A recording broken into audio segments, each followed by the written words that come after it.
lash your tongues. The land is heavy with blood unsung. Barrows whisper, black earth moans. Kings lie restless beneath their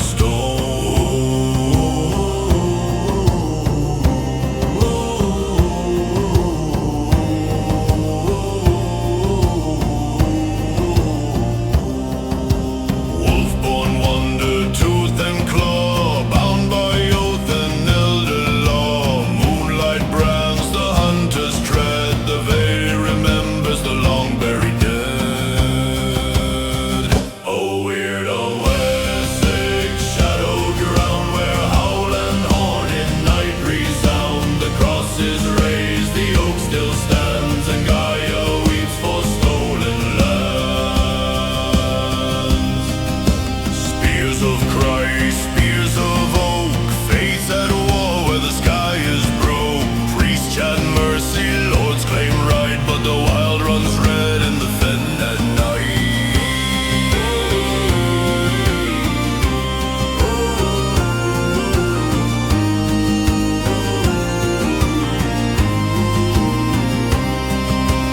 Red boar rages, broken notes, sworn once to Gaia, now to loath. Adder coils in the marshes keep, old white gods where the dead kings sleep.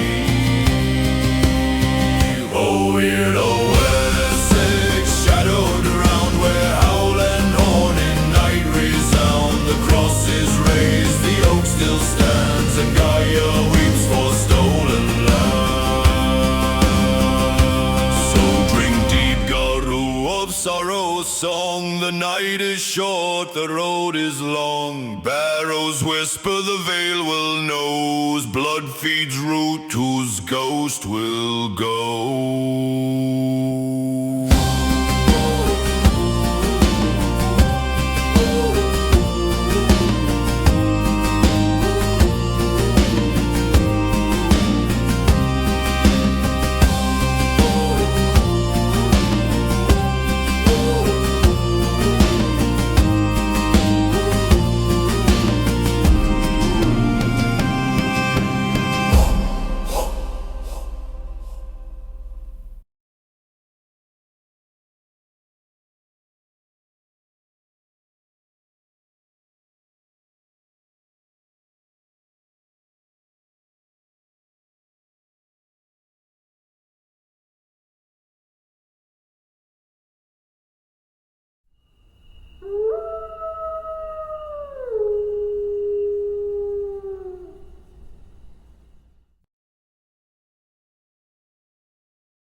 Oh, I didn't zoom in on the video. I don't know what happened there. That's weird. Okay. All right. So, Slot was slightly off the sides. We'll get it figured out. Fantastic. Everyone, thank you and welcome for joining me tonight on Session 0 of Werewolf, the Apocalypse, Weird Wessex, the Dark Ages Werewolf Chronicle using Werewolf, the Apocalypse 5th edition. So, welcome in, everyone. How is everyone doing tonight? How are my friends this evening? Good. We're going to kick Very this good. Pumped? really Ready? We're going to do our introductions really quickly. I'm going to ask you who you are, what tribe you're playing, your character's name, and where we can find you, or who you are, however you want to interpret that. I'm going to start directly to my right with Tindy playing who she's going to tell us who she's playing. Hi, everybody. As the name suggests, I am Tenderly.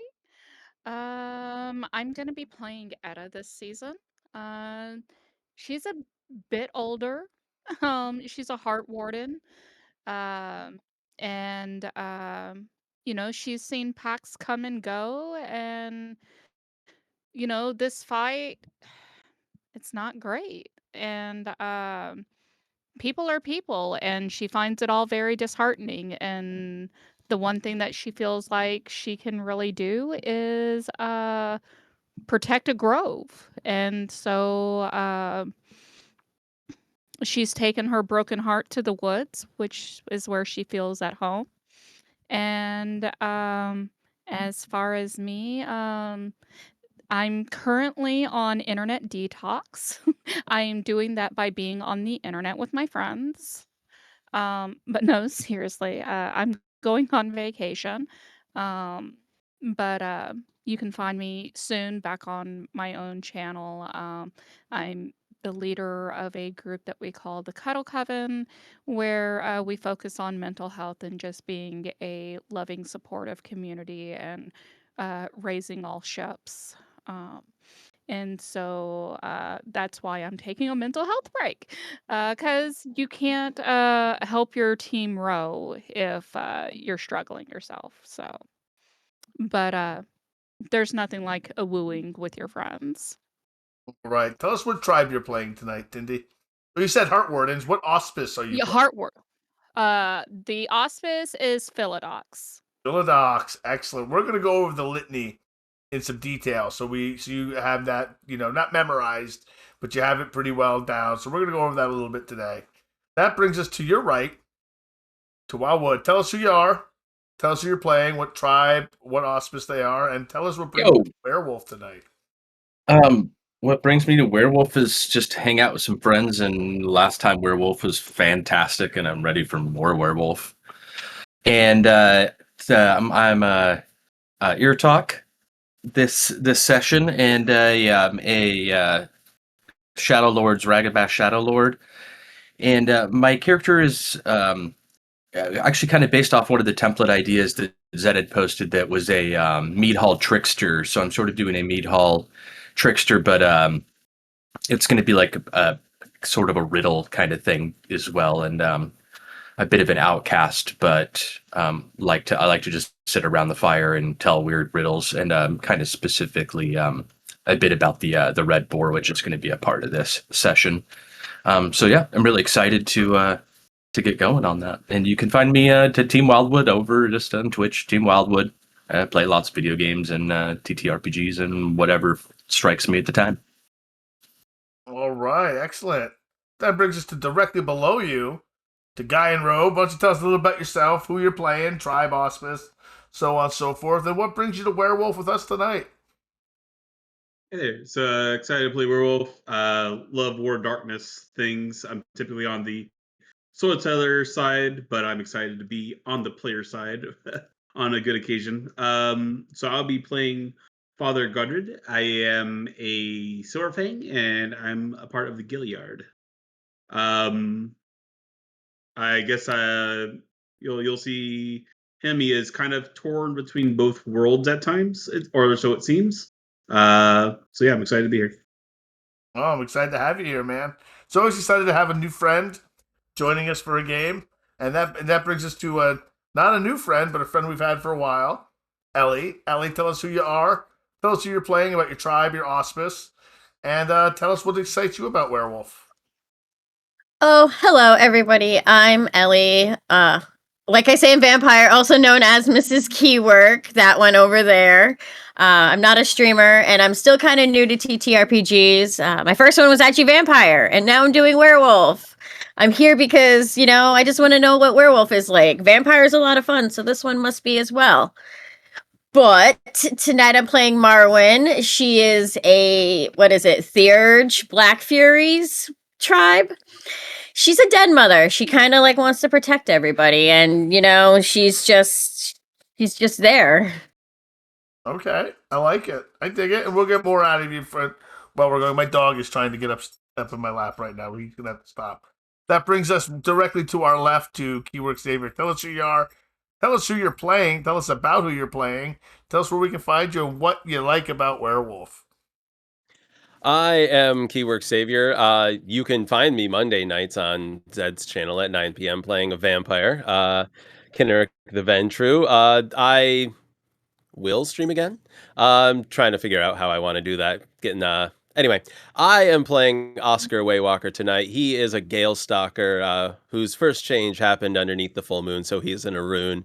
Kind of little bit of a loner. He's kind of like detached from people a little bit. He wants to kind of make connections with this new tribe, but for right now, he knows the one thing he can do is provide them with meat. He's a hunter. That's what he does. So looking for new dynamics. But anyway, yeah. Excellent. Last but not least, brings us to our left, brings us to Rydia. Rydia, tell us who you are, tell us who you're playing, tell us what brings you to Werewolf tonight, and anything else you want to tell us. Okay. Yeah. Hi, I'm Rids or Rydia. I'll be playing Bronwyn.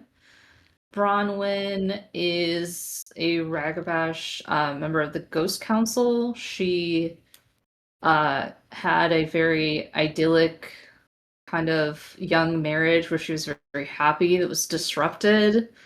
And now she's very jaded. She's looking for revenge.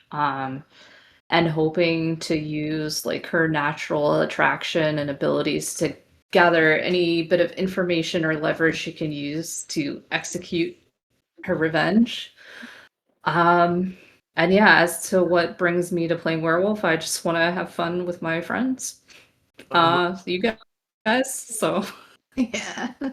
Yes, I want to have fun with my friends too. It's the best thing in the world is to do what we're doing right now, in my opinion, sometimes. All right, so I want to get started with session 0. Just a basic history of 800. Oh, hold on. Dog cameo. Dog cameo. Yeah, the dogs are going to be helping tonight, Yeah. I can tell. It's one of those nights. You're excited too. Yes. So the forests of Wessex are shrinking.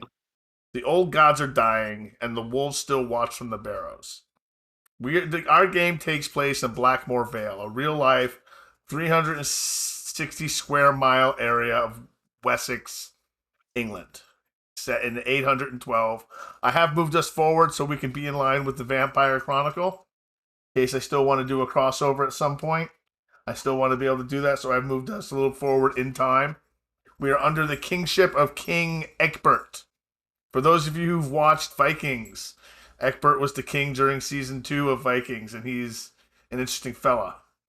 I don't think we'll have too much to do with him out in the Blackmore Vale, out in Gillingham, where we have our own Thane.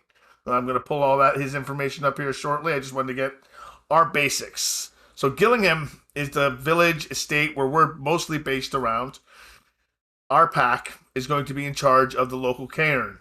We're the Sept Council, is what we'll be playing. So we're a pack that's been brought together to be the Sept Council. So we are in charge of telling younger Guru what to do, where to go, a little bit of resource management.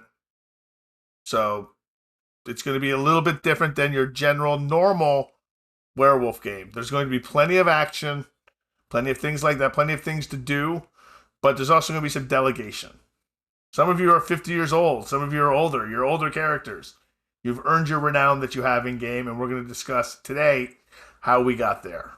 Everyone cool with that? Yes, sir. Yep. All right. So some of you already know about the house rules that we do have in play. There's some house ruled lore sheets. Those are kind of fun. And there's some house ruled. There's a house ruled right of the open bridge. We've kind of brought that back from Legacy, and one of the PC Airtalk has that on his sheet. That is correct. Correct. Correct. Yeah, I have Red in the Moon Bridge. Yes, Red the Moon Bridge. and I have one of your custom lore sheets as well. Lore of the Red Boar. Lore of the Red Boar. Fantastic. Which level did you take? Just one. Just one? Okay. All right.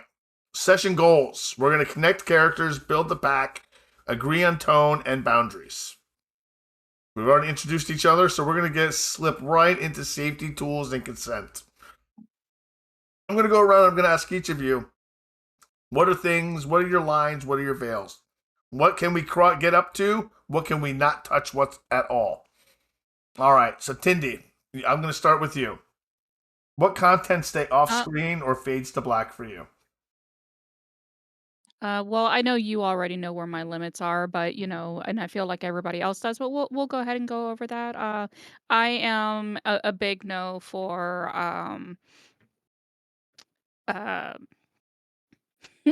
adult content. That's not what I'm here to do. I'm not here. I'm not interested. So like I clearly I don't mind you know any kind of like relationship building. Okay, fine. But y'all, I'm not here to take and like role play adult fantasies. Right, and I'm not I here to have spin none. that for you So either.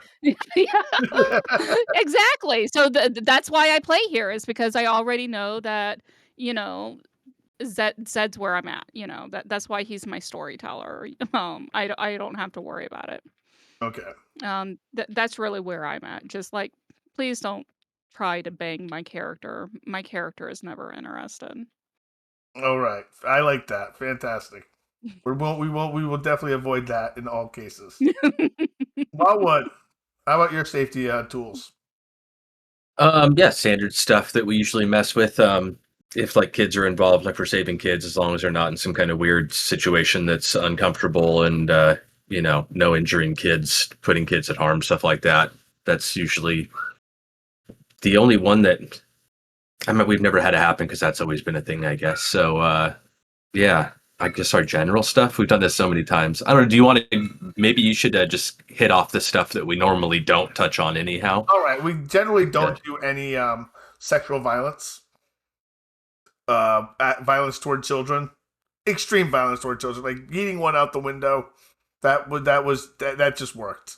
That's not what that's fine. But no extreme violence toward children, no sexual violence, no gratuitous gore. We're not a shock channel. There might be a head ripped off here or there because it is werewolf. We will get into the weeds a little bit, but I will keep it tasteful.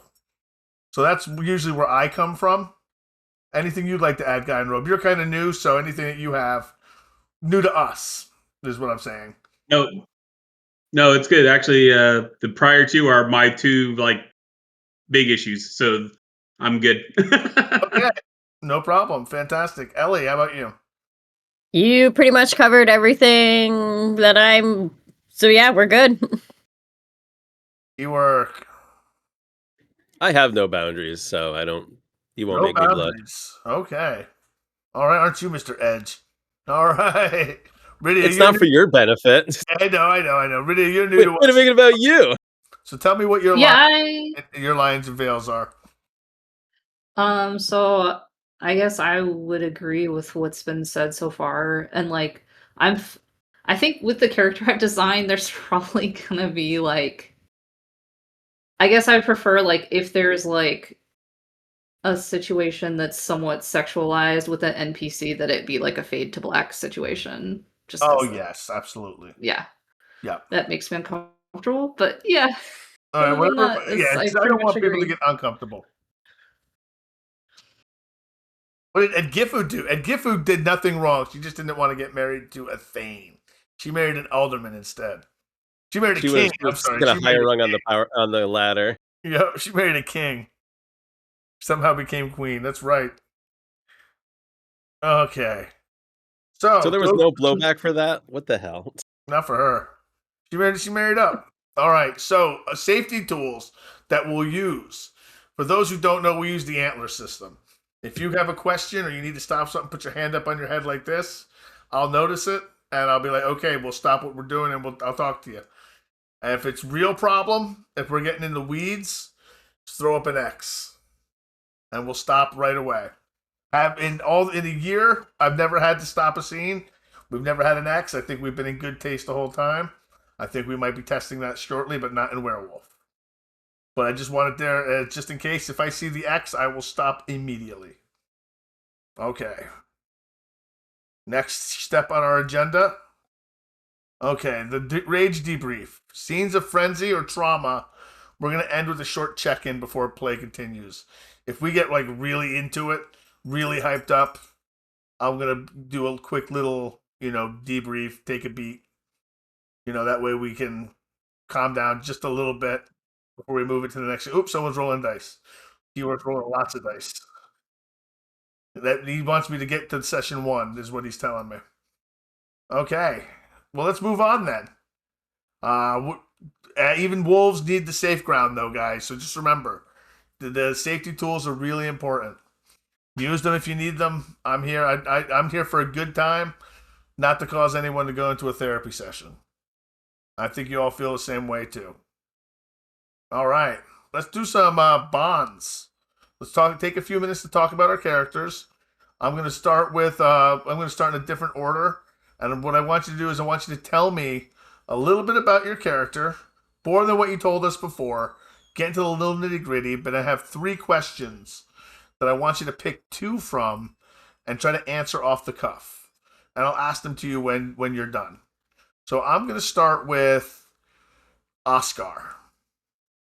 Oscar, tell us about Oscar. Tell us who you are. You guys have been a pack for probably about 5 years, brought together to be the Sept leadership. Now, what that means to you is whatever it means to you. You're the leaders of the Sept. There's 4 other packs. I'll get into who they are in just a little bit. There's 3 other packs. You are the 4th pack. We're going to decide who you are. But we'll talk about those other packs shortly. I just want to know about Oscar first. Go on, Oscar. And if you don't live in a garbage can, there's a problem. I don't think we have garbage cans. I think we have a hole in the ground that we probably burn every once in a while. Oscar is, like I said, he's kind of a bit separate from people, but that's because he is, well, he fled a previous life. He was a Thanes man, and the night that he changed, they were pursuing wild stock thieves, and things went awry. So he left he has an estranged wife who was uh, seeing over his 2 small children, and that's to the west now. So he is a hunter. He actually spends probably most of his time with his dog, Baron. They're very close. A lot of hunting. He actually spends most of his time in lupus form, right along. Looks a lot like his dog. So, but he's within the pack. He has spent a lot of time just trying to get to know people. Like spends a lot of time listening, and kind of observing who people are, because he wants to make inroads. He wants to find personal connection where he still kind of feels that ache from the life that he left. He doesn't have that. Okay. I want you to think about this for a second. We don't know anything about the PCs really yet. You're the first one going. So I want you to pick someone, and the 2 of you are going to, just for a second, discuss how this happened. Who dragged you from death? Who's dragged you from death before? I want you to pick one person from the cast and discuss with them how that happened.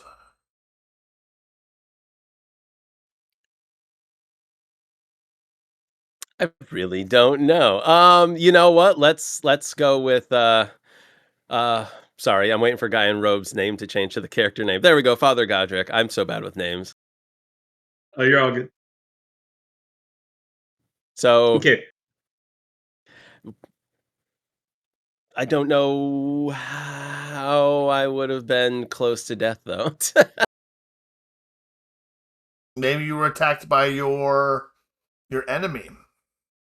That's right. I forgot to mention, everybody. I'm being pursued by a 5-dot nemesis named Brunhilde of the Black Furies. Black Spiral Um, Dancers. Black Spiral Dancers. There we go. Excuse me.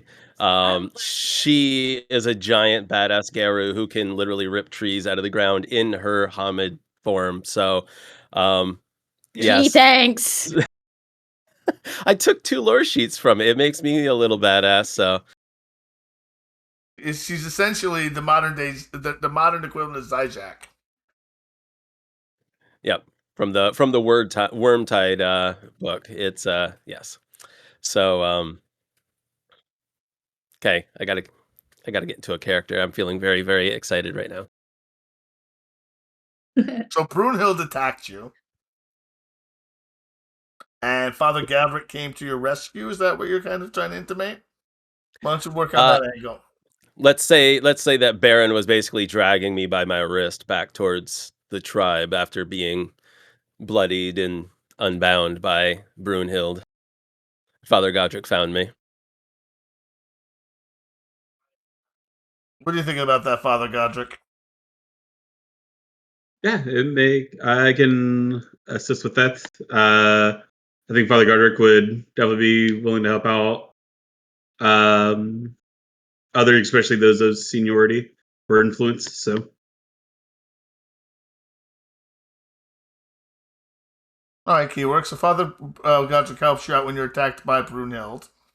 And let's look at the other question I have for you. Which of the cast would you follow into a burning hall? And why?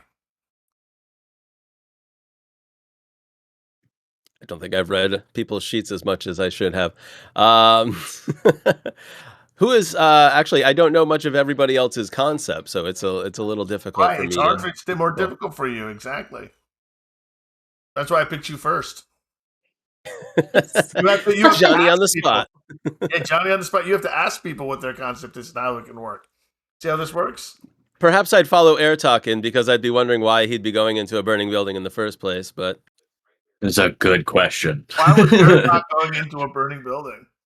Why am I running into a burning building? All right, I got you. I have a clave that is important to myself, and I kind of use it as a talking piece. And I do tend to drink a bit, chilling around the fire in the mead hall and spinning my weird riddles and poems and such. I stuck it into a stump next to me, and kind of forgot that I left it there, and being a bit drunk. And even in a burning building, you bet your butt I'm going in and grabbing that damn thing. I'd drag him out by his collar, stamping out his embers on him. That would check out, I feel. All right, Wildwood. That you know what? That's good. That's good work. Key work. I'm going to come back to you after everyone else has had a chance, and you've seen what everyone's done. And I'm going to let you button up a little bit, okay? All right. That brings us to Wildwood. Well, tell us a little bit about Airtalk. A little bit more of what you told us in your opening, and then I'll have a couple questions for you. Oh, okay. Man. So I grew up with someone that raised me. It wasn't my parents, and she was a person that told a lot of riddles. That was kind of her thing, and that imprinted on me growing up. And I learned how to sort of use it to push information out of people and sort of trick the conversation into ways that I could get new information myself. And that just kept evolving as things went on. And I became obsessed with the red boar, which I don't know how much we'll get into that, but it's a part of the lore that Zeta set up, and we have custom lore sheets for it and whatnot. So I wanted to grab that to let him work with that. And I do have a right of the open bridge, which, well, I guess in this setting, is that considered a lost thing, or how are you? It's not a lost right in this setting. Oh, okay, cool. But it Everyone's does. allowed to use it. Not everyone is trusted with it because the downside is you can destroy a pathstone, and they're still pretty rare. Gotcha. And other than that, as of my life now, Bronwyn became a close friend over the last few years, in that we kind of are both a bit of like the outcasts, and we just confided in each other and learned that my ability to distract people around the mead halls and my stories can let her sort of move about even more freely and kind of pursue her specialties. So we did do a bit of our character creation together, so we have a few ties of that nature. What else? There's some How do you important points. Do you think? How do I fight the worm? Oh, that's interesting. I can honestly say I didn't even think about that when we were creating this, weirdly. Um, How do you combat the worm wherever it dwells, as the litany demands? I guess it would be in my riddles and poems that I tell.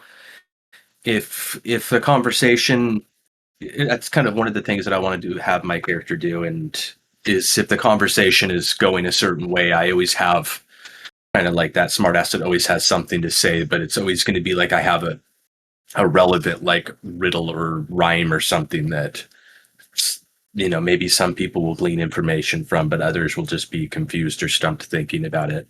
But I would say that if there is something that, especially if there's something relevant to me currently going on with the worm, I would probably be, singing some kind of weird song or riddle or something about that. Right? How do you fight it? What's your fighting style? Um, let's see. I mean, I have my clave, which is going to definitely be something I'll specialize in, which was just it's like a knife, I guess. It seems to be a dagger or knife. Looks a little bigger than a knife, so probably closer to a dagger, I guess. But that'll definitely be that's kind of my trusty tool for a lot of things and for fighting. I do have my Galabro and Karinos forms, of course, but that is one thing that's different about my character and somewhat unique is I have fair Galabro, so when I'm in my Galabro form, it's like sort of a Teen Wolf thing, and I'm not terribly recognizable as being in Galabro, and I can kind of pass for being in my human form unless someone's really looking at me. And then same, my Krynos form is nerfed in the sense that my face is not wolf-like; it's more human, and I don't have the ability to bite in my Krynos form. But in my Krynos form, I am obviously a werewolf. However, I don't inflict. The word is eluding me right now. The hysteria, delirium. Yes, people don't just trip out if I am in Krynos form. Yes, because I suppose that will be important. Face. It's freaky. Yeah, It's I just can't fully shift into Glabro or Krynos quite right. Very hairy human. All right, and let me ask you another question. This is from the litany. The first one was from the litany. This one's going to be from the litany too. Take no action that causes a cairn to be violated. What does that mean to you? Take no action that causes a cairn to be violated. Well, I guess to me, if that would probably be important in the sense of the right of the moon bridge, because I do know that if a cairn, if a lot of things break about a cairn, then the moon bridge gets affected. So the ability to keep all those kind of, I guess, roadways open, I would see as very important. So that keeping that structure intact would be something my character would probably kind of almost police, and probably in a way that people don't want to hear that shit, but I would still just be an annoying thing my character does, maybe. All right, I can see that definitely as a Shadow Lord Ragabash, just telling people how dumb they are all the time for violating the Yeah, I'm not happy about that, but that's gonna probably be a thing. What are you, stupid? I can see that. All right. Tindy, your turn. We're going to talk about Edda for a little bit. Tell me all about Edda. Okay, well, Edda's actually got a bit of history written down here, so let me tell you about it. Fantastic. Edda was once a normal woman living a normal life in a normal little village. And then the change happened. She got sucked into this blasted war that never ends, and it takes all. One day, it did just that. The whole village burnt down.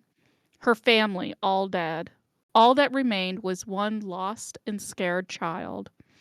Ashwin. Edda found a new home for Ashwin and took her sorrows to the woods.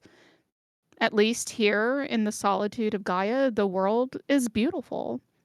She still checks in on Ashwin from time to time, usually without Ashwin ever even noticing that she's being looked over.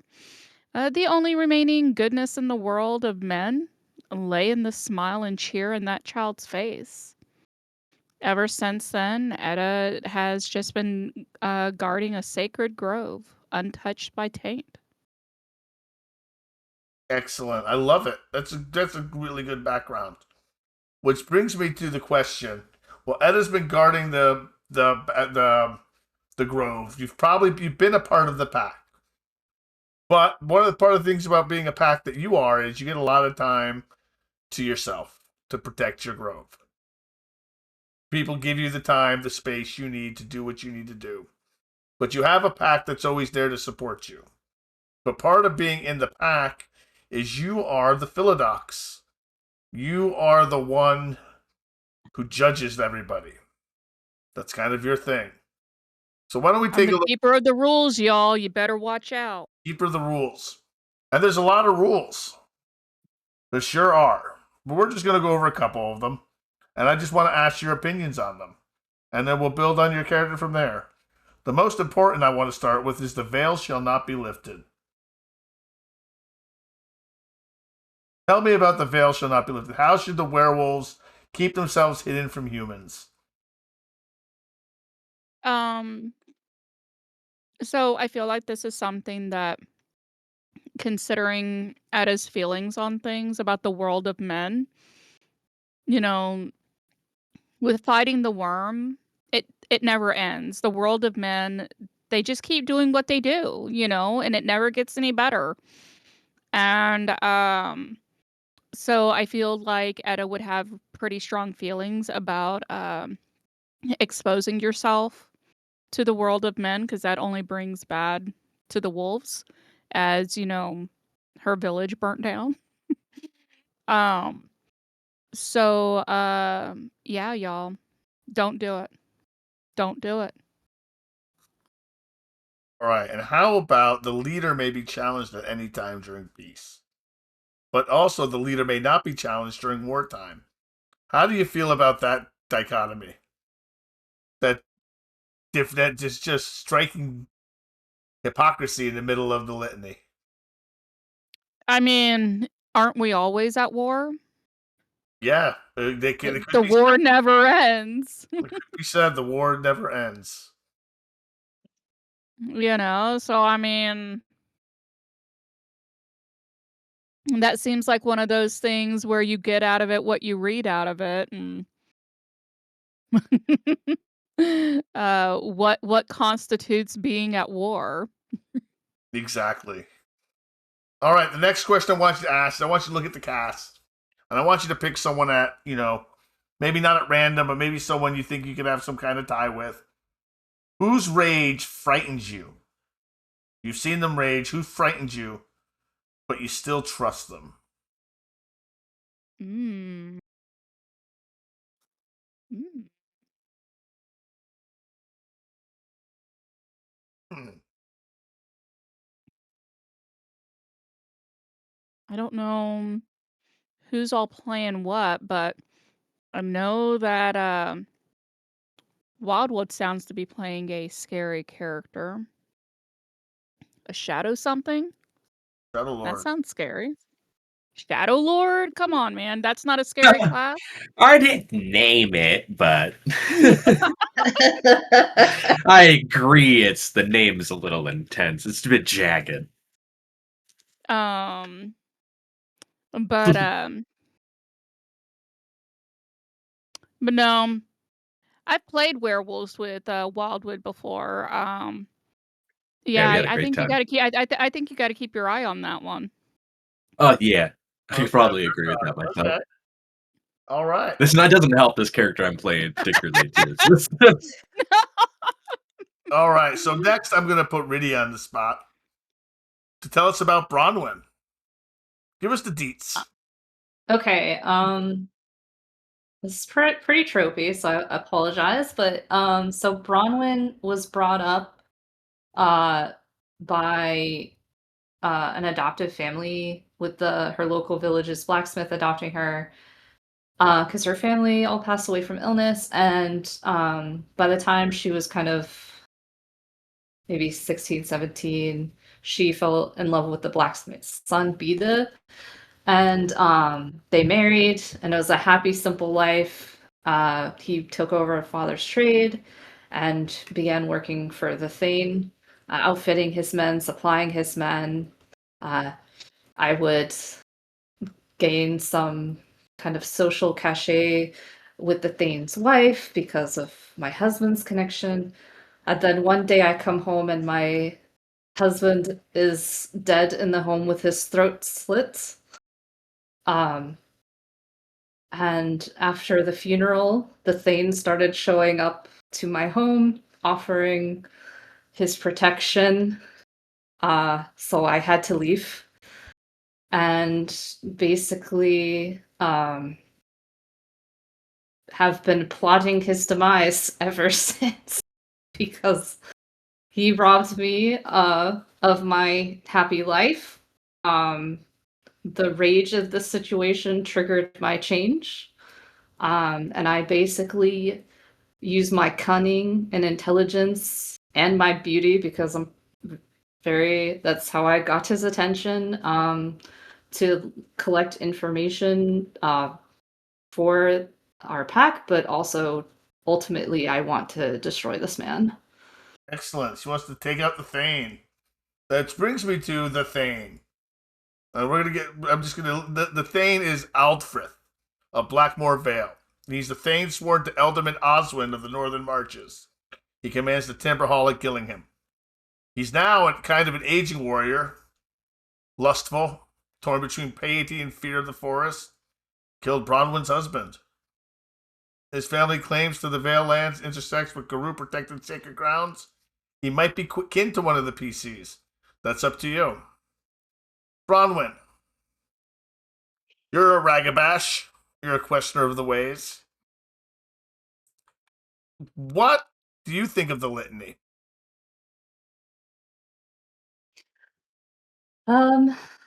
I feel very resentful of being forced into this way of life, in a very violent and sudden way. And I think that I pretty much grudgingly go along with it because I don't have, this is the society I'm a part of. And, I kind of resent the rules, I resent everybody. Okay. But this is the life I have to live. Which of your pack mates have you almost died for? And under what circumstances? Maybe it was a hunt. Maybe you came up against a creature. Just think of something that you almost died to save them. And I think we'll I think it's air talk for sure. We Okay. started going out together.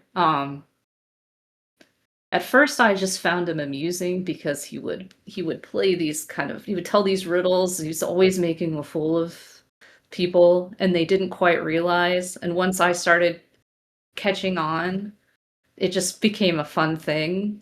And then we realized we were really good at him entertaining a crowd, and me, seeing what I could find, maybe picking a pocket here or there. And I think one time he had a little too much fun. Maybe his wordplay was less clever than usual after a few too many drinks, and I had to sneak him out of a brawl that almost ended his life while he was stumbling around drunk. I guarantee See, that I happened. told you got to keep your eye on that one. Yeah, that's Well, that's an event. That we took had some place for words sure. about that because he almost blew up everything for us, but Yeah, not only did you save his life, but you probably saved the lives of everyone in that bar by keeping him from losing his shit. So they're an important source of information. We can't, I mean, can't risk a brutal failure in the meat hall. It's No. terrible. Yeah, That's a nice shift to Krinos. I want to see that happen in actual play, though. To be honest, I'm hoping that Brutal fails something just to see how it plays out in my nonsense. In your nonsense. All right, Rydia, let me ask you a quick question about the. Actually, I just asked you all the questions I wanted to ask you for right now. Sorry about Okay. that. No, That that's all brings good. me to Father Godric. Guide tell us about the father. So you can think of the father kind of as someone who deals probably most time with the mortal problems because he has heavy influence. He is charismatic, but he is a warrior priest. You can think of him as a paladin of sorts. But within the Garu console, I am definitely someone to, when things get low, try to bring cheer on there for those that are willing to trust me, which is problematic. All right. Now, how do you reconcile Christian faith of a priest and the litany? So I tell myself that Christianity, it is more for the influence in the mortal world, but those around me that pay attention, the perks of that life, with compared with the Garu, has perks to it. So at times I am, I guess, torn into the lust of the easier life. So Okay. All right. Now, amongst the pack members that we've met so far, tell me one that you would go to bat for if it came down to it, if they were accused of breaking the litany and you had to sing a song for them because you're a Galliard. Who would mhm. who would you sing for, and what would you sing? If it had to go to bat, it would have to be, looking at my notes. Probably have to be Ida, the Heart Warden, for sure. More Excellent. than that type. Someone who is more into, typically into restoration. At least that's how I view him as. Okay. That brings us to Merwin. Ellie, tell us about Merwin. Tell us a little bit more than what you told us during your introduction, and then I'll have a couple questions for you. So, Merwin is she was born to humans, but she was raised by the Black Furies from basically from childbirth.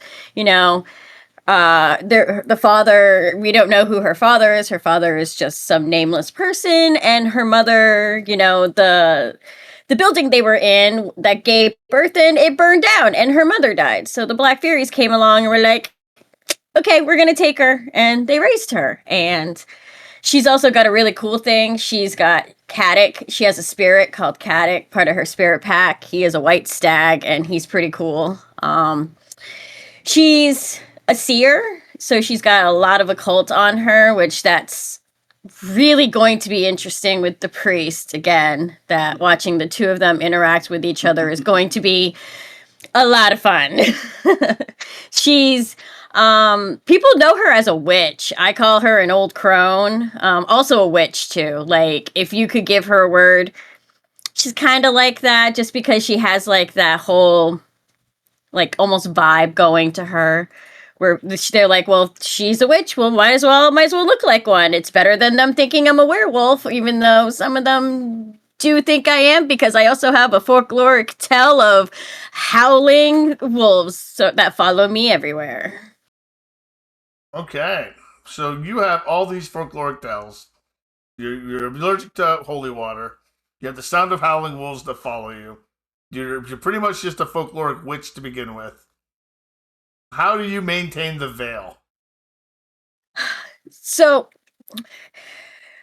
people just really like to, they say that she brings about death about her because they see her as, either the good midwife or the bad midwife. And there are some that most humans just get like this feeling when she comes by. They don't think too long and too hard about it. So she's able to mostly stay in the shadows. And that's what she does. She stays in the shadows. She stays in her little grove and, she lets people talk what they want to talk, but she's able to keep humans out more or less, even though sometimes she does go out to humans. So, well, sometimes you have to. Sometimes humans have stuff, and sometimes werewolves need stuff too. And not only that, like she's also, as part of the Black Furies, it is all women, and sometimes she cannot help it if she's out and she sees any woman who's in trouble, she's going to be right there to help out. Like, excuse me. All right, I like it. And there's plenty of women who need help during this time of this session, this time of the history. It's everyone needs help, but women definitely need it. All right, so that brings us to who would you pull out of a fire? Out of the pack mates, who would you personally pull out of a fire? Hopefully, it's everybody.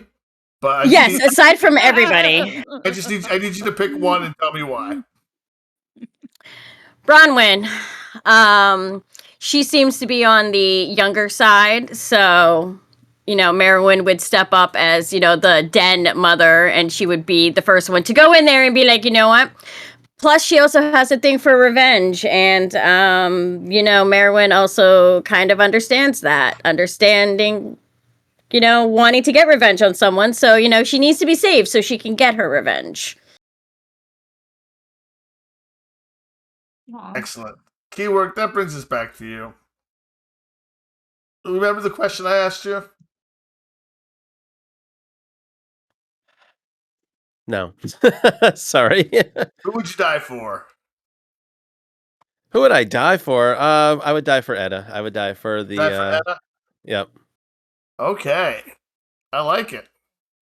All right, so let's discuss pack. Why we're a pack, what the pack entails, the pack sheet. If you'll notice, I have. Did I upload the pack sheet? I have the pack sheet. You guys don't need to worry about it. Okay, I've been looking for that for a while. I wasn't sure. I was like, I swear he uploaded it. I know I meant to upload it. I'll upload it right now. Wow, I can't. Either way, yeah, it's no biggie. It's no biggie. I've got it, but I'll still upload it. Upload file. WAD 5.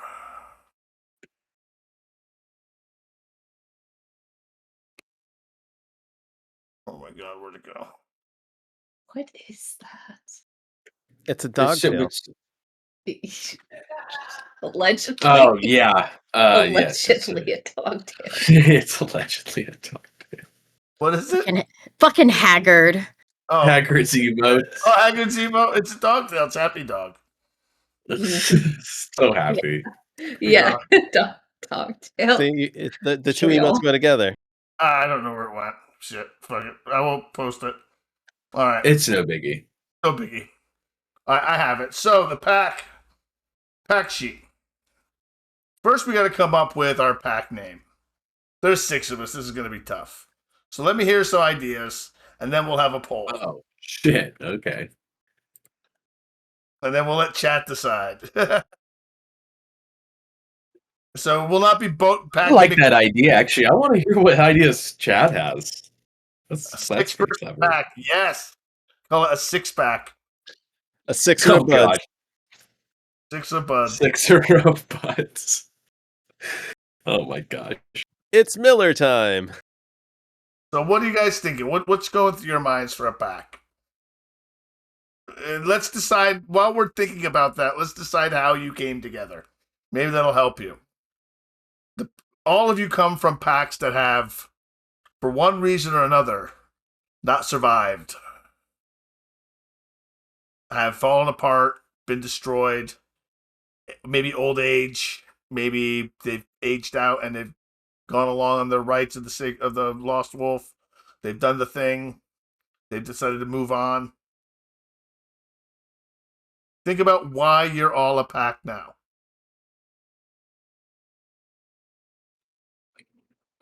So can you elaborate a bit on the on us being like a sort of the top pack or whatever? We were like in charge of new recruits or something. You are in charge of not new recruits, but you're in charge of Sept, basically. You're the Sept Council. There's one werewolf, the Sept leader, who is above the council. That's Earl Winston. Earl Winston sits above the council as the leader of the Sept. He's the eldest werewolf. His pack is sort of the lead pack, but you are next, basically in charge of everything. Okay. That's why you have a right of the open bridge. You're responsible for doing that for the whole Sept. They don't let anyone else but you do that. Okay. But your pack was brought together over at least the last 10 years from other packs. That's what I want you to think of now. Where do you come from? What happened? Were 2 of you in a pack together? Were you all separate packs? I want you to think about that just for a few seconds. I'll let you guys noodle around that, and then I'll get back to you. And I'm going to start with Keywork again. He knows I love. I want to say that I was by myself for a while, and then I was found by the pack. I do have, not personally, I have a distinctive musk, so I'm thinking perhaps I was wandering around and crossed their territory and was found by somebody of the tribe of the pack. We don't know who the alpha is yet, hardly the pack leader. We're going to get to that once we decide on the pack. All right, so you were looking, and you were in a pack, is what you were saying. Yes, it was just me and my dog, and looking for a pack, really. All right, Merwin, how about you? So I would like to think that I was in a pack with one of the two ladies here. Just, I don't know, but yeah, Well, I was just thinking, like, if you have a reputation for like midwifery and other things like that, when I had to flee, maybe since I was helped to flee by my own like local kind of wise woman, witch figure, but human, maybe like you had enough of a reputation where I met up with you and we were part of the same pack.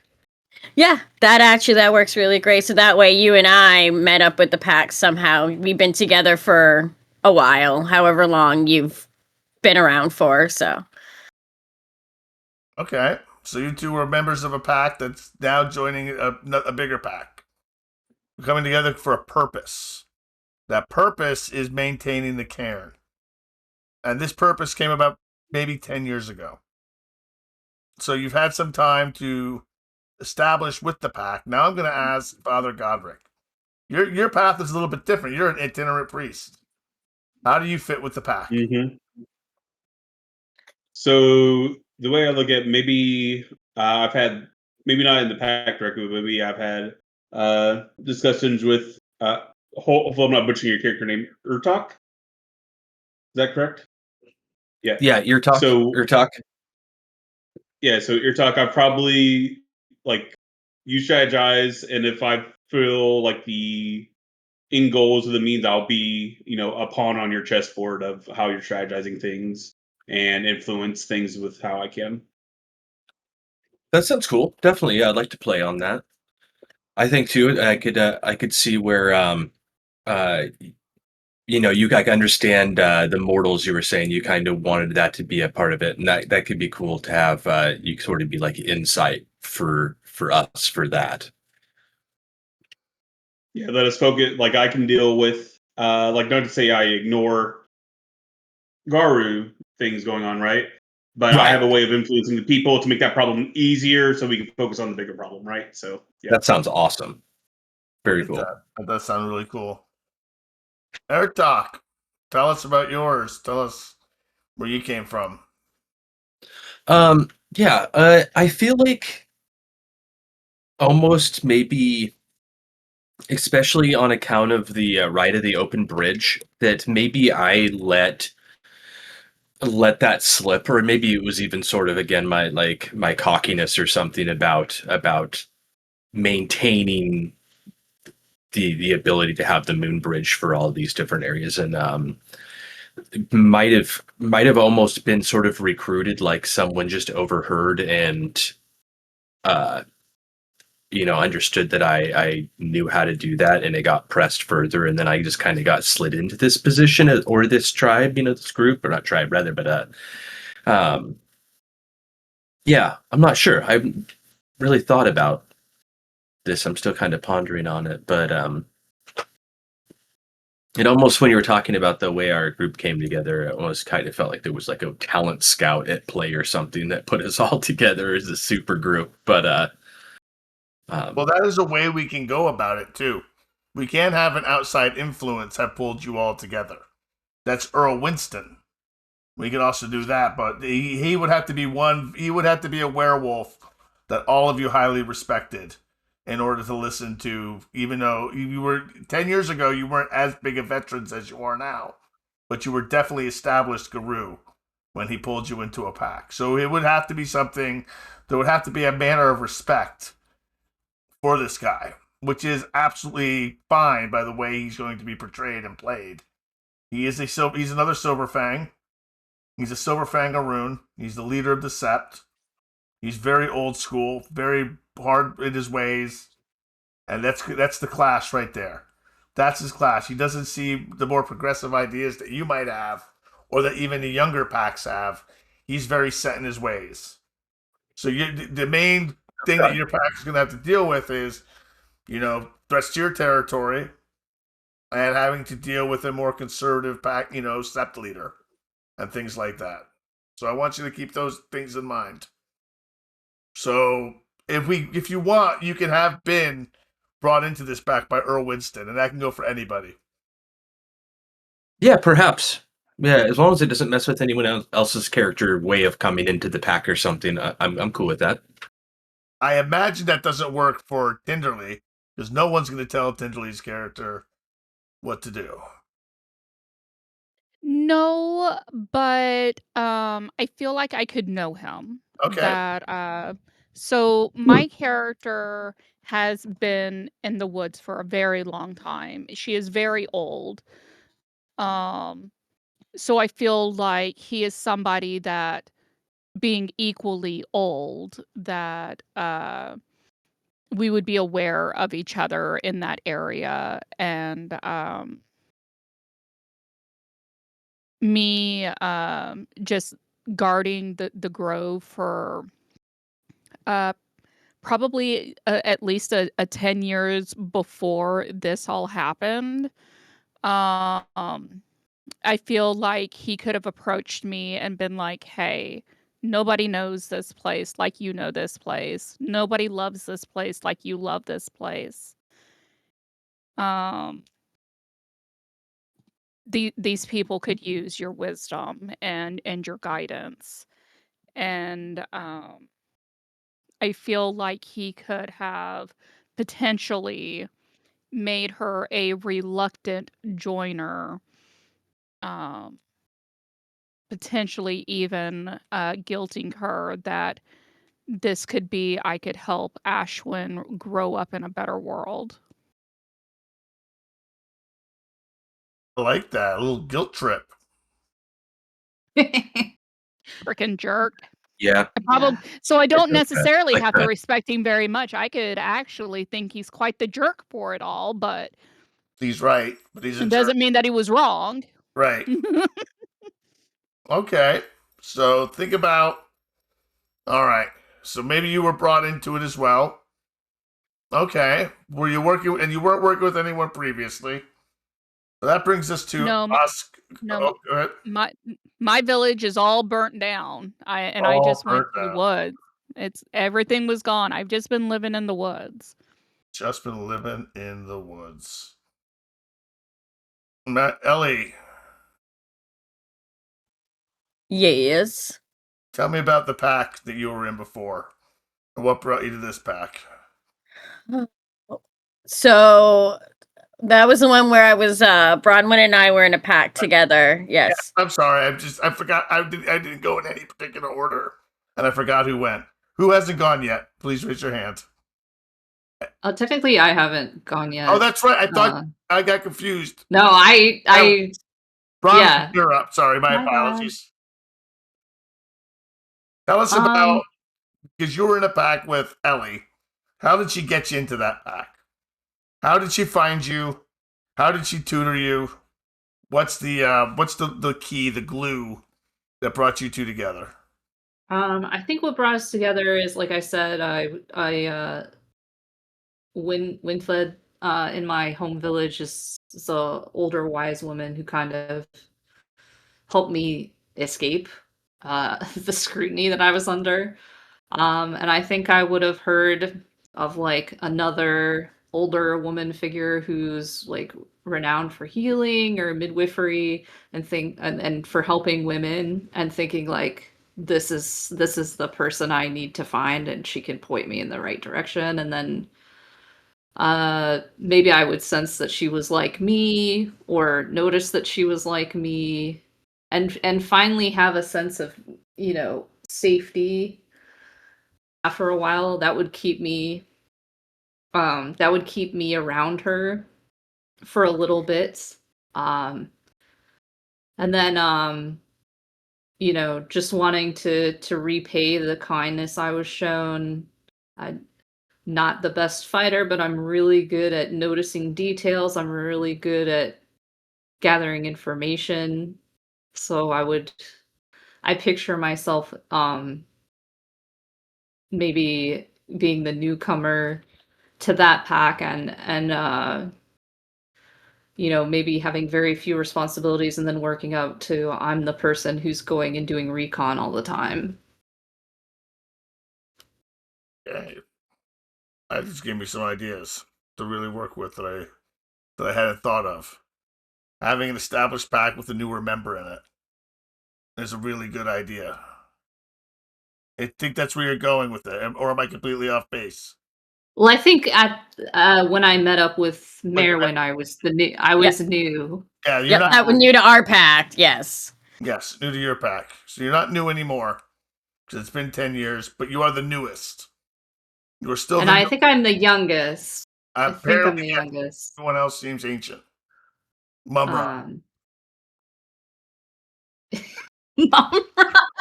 Dang. Yeah. So I think, yeah, and I think just like feel like she would be more comfortable with like like after feeling so threatened by a man with so much power, just being around kind of like nurturing female energy.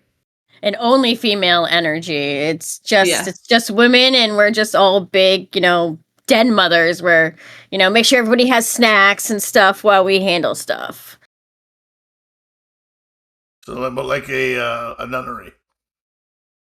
Yeah, that would definitely Yes. be very comforting for a while, but then, just having been in charge of my own household previously, it would start to chafe after a while, definitely. Okay. So, how do you find independence in the pack? How do I find independence? From the pack from time to time, yes. Because maybe it's a little stifling, like you were just talking about. You need your own household. You're used to that. You need to breathe. How do you breathe? I guess is what I'm trying to say. Oh, I nurture my hatred Oh. for the Thane, and then I go to collect information for the pack, but I am always looking for a weakness, a secret, anything that I can put away for later. I love it. Even if I'm just escaping in my mind, I'm thinking about how this man has to die. This man has to die. I see this being like this, like just so Sorry. perfectly. It's gonna take so long. It's so perfectly planned. It's gonna be the most flawlessly executed plan in Earl history. when it did goes have to down. die, keyword. He did have to die. Yeah. All right, so let's get into the pack creation. The fun part of pack creation. Every one of you gets one pack point to place in the pack. If open up Shattered Nations if you have it. If not, I'll share it right now in the thing. You probably don't have Shattered Nations. Maybe you do. Maybe you don't. I don't know. I do. But you all will in a second. I'm just buying time while I'm trying to figure out how to do this. Mumra, the ever living. There it is. Well, fine. Still trying to think on names, but I'm not. Nothing's coming to me yet. Nothing's coming up yet on names? I am so bad at coming up with names. What are you guys doing to me?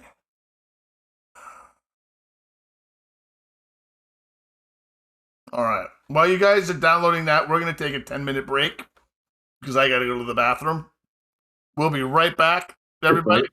We'll be right back. Less than a minute.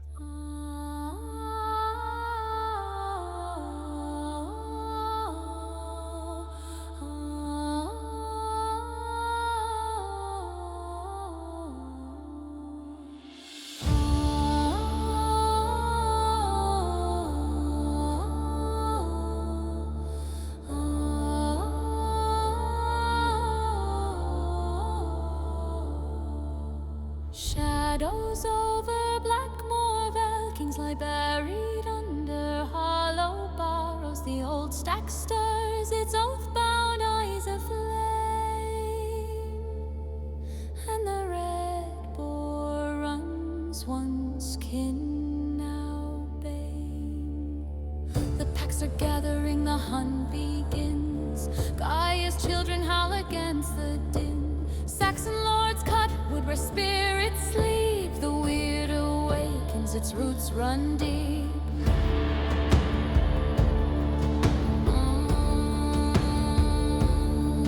I was forged in the fields by fire and steel, bound to plow oath and kinship's wheel. But the moon tore the mask from my human face, and the wolf inside took its rightful place.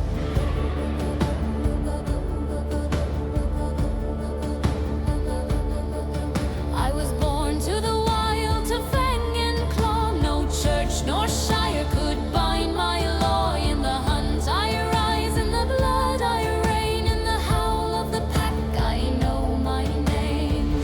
Weird Wessex, where the veil runs thin, where the worm coils deep, where the packs draw kin. Weird Wessex, in the moon's red light, we were made to rage, we were born to fight.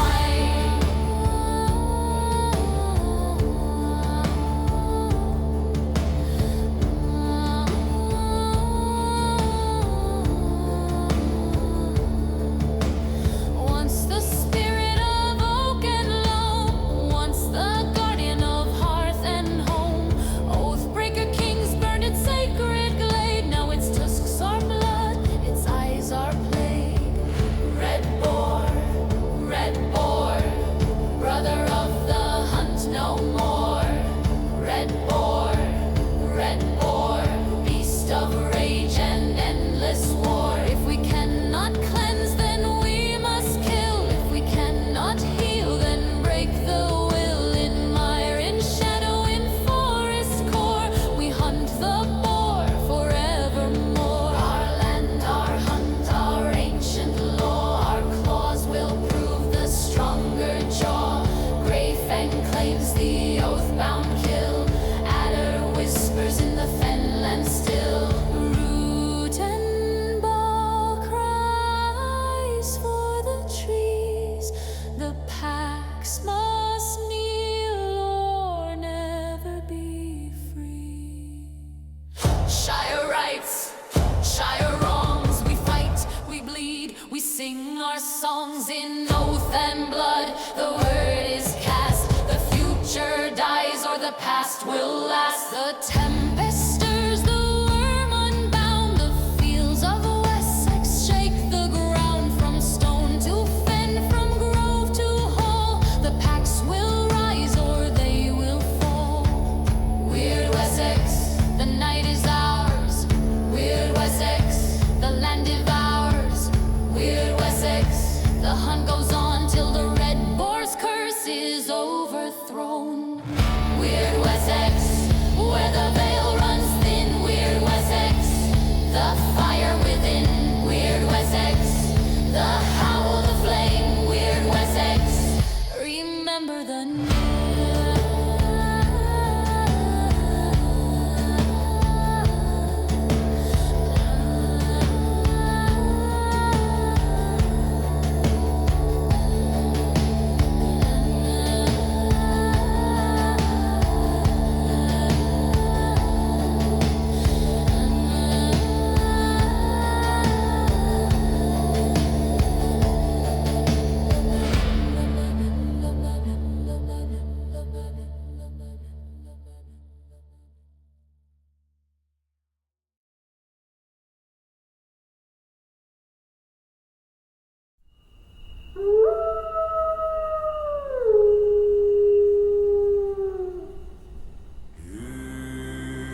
whisper, black earth moans. Kings lie restless beneath their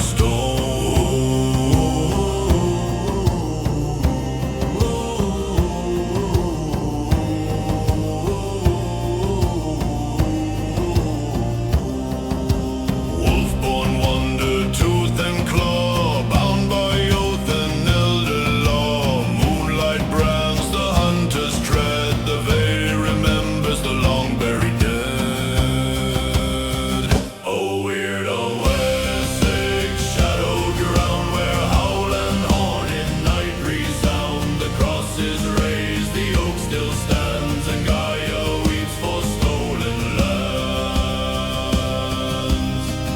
Spears of Christ, spears of oak, faith at war where the sky is broke. Priests chant mercy, lords claim right, but the wild runs red in the fen at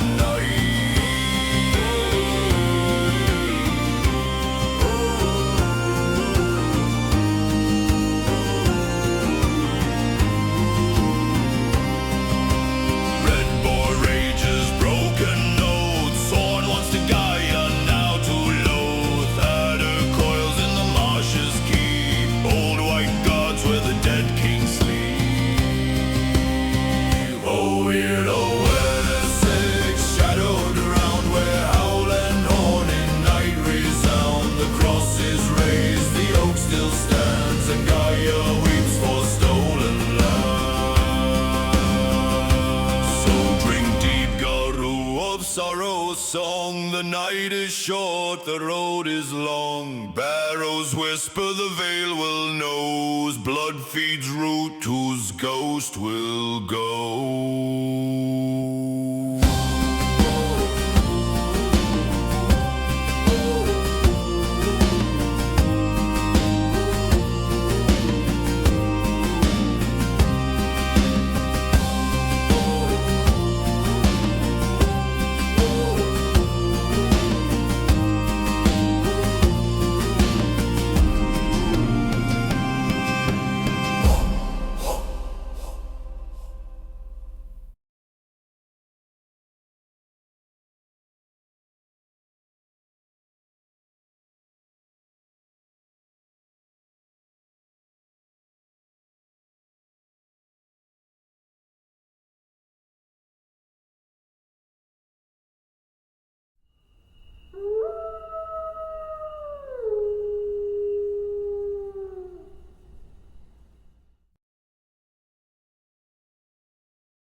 Same.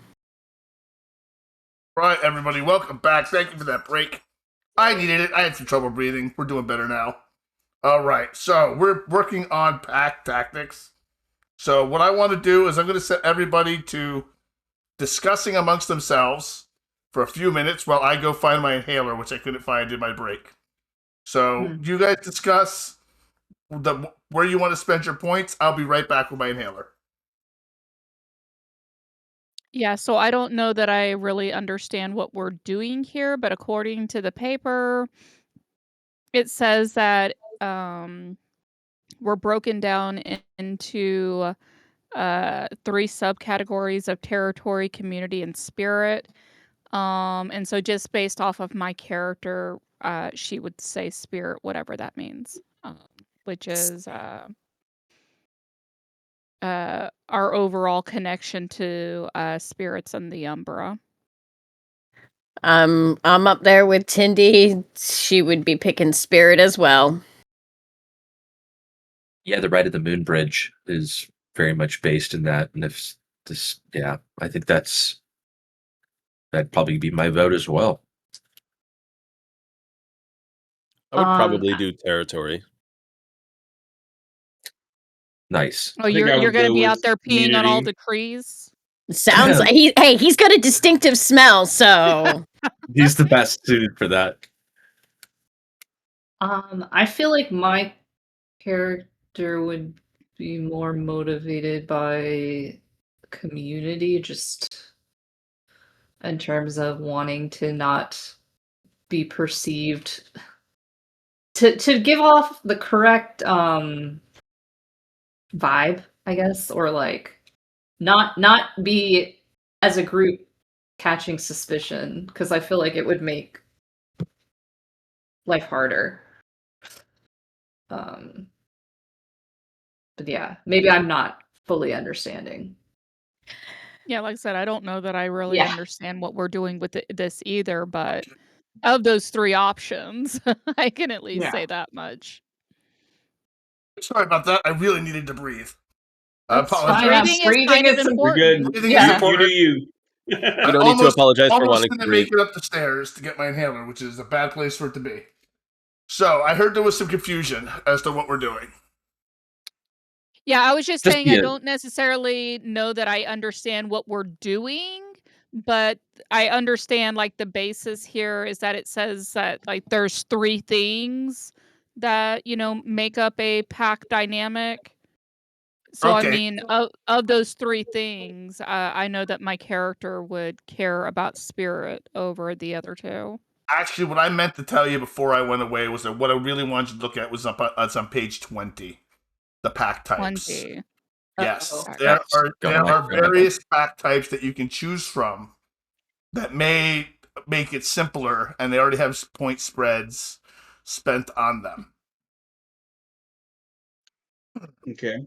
Like I would particularly I would check out the Veil Keepers, Cairn Guards, hell, even Evangelists for Luna, Hellraisers. Any of these actually work, and I've actually renamed them all for Wessex. I just haven't published it yet.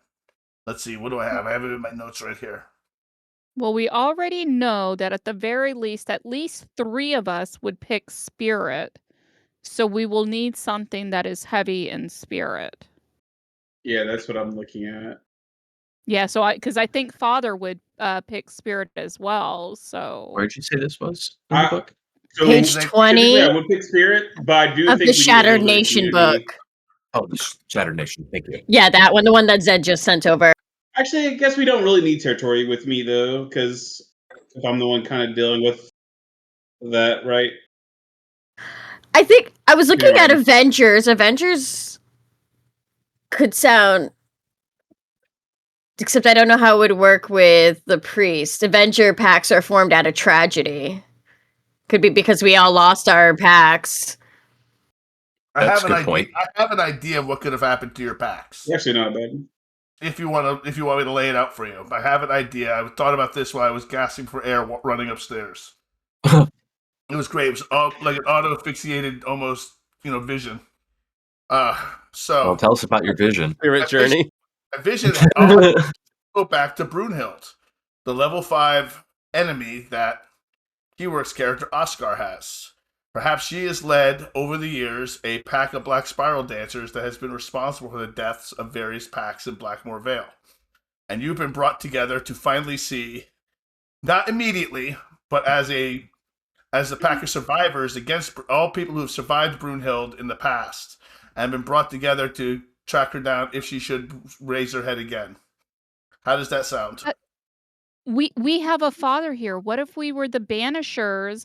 Banishers are specialists in combating spiritual possession, while most of their activities are dedicated to dealing with Bane spirits who are most likely to possess people, animals, and objects. Ellie should have read one down further because that one's better than Avengers. Banishers does work. It has the Spirit 3. So that not only would that be affecting the people side of things, it says that they would also be possessing animals, so that could be affecting me out in the grove. And it comes with an adversary. Yeah, I'm liking Banishers. And it comes with a 4-dot adversary. And it's good. Damn. What? That's crazy lining up. And the good thing with Banishers is that someone needs the rite of abjuration, and thankfully I have that. Oh, you do too! Yay! Nice. I'm liking the sound of this. Banishers is good, and it's 1, 2, 3, 4, 5, 6, 7, 8, 8 points, but since it has an adversary of 2, you'll have 2 points left over that you can spend on allies, spirit pact, or talisman. I would honestly think about buying some spirit packs. You could have a spirit. Well, they don't call them totems anymore. Let's be realistic. We're in a more progressive era of werewolf. They're now called patrons, where you can have a spirit patron for your. Unless someone's got some XP left over, or it's something you'd like to build in the future, you can build a spirit patron for your pack. It's like having an individual patron, but one that just represents the whole pack. I have 9 XP kicking around. I mean, I see that when I scroll up, there's optional changes for like a spirit pack and fame and mask. Maybe we could use a mask to have a front. You of some could use kind. it to have a front, yes. There's not like there's official paperwork in the dark in the time doing, but you could have an identity that you do trade underneath. It's not like anyone's checking your paperwork, but you could have different identities that you go under, and a mask would be just super simple way to do it. Yeah.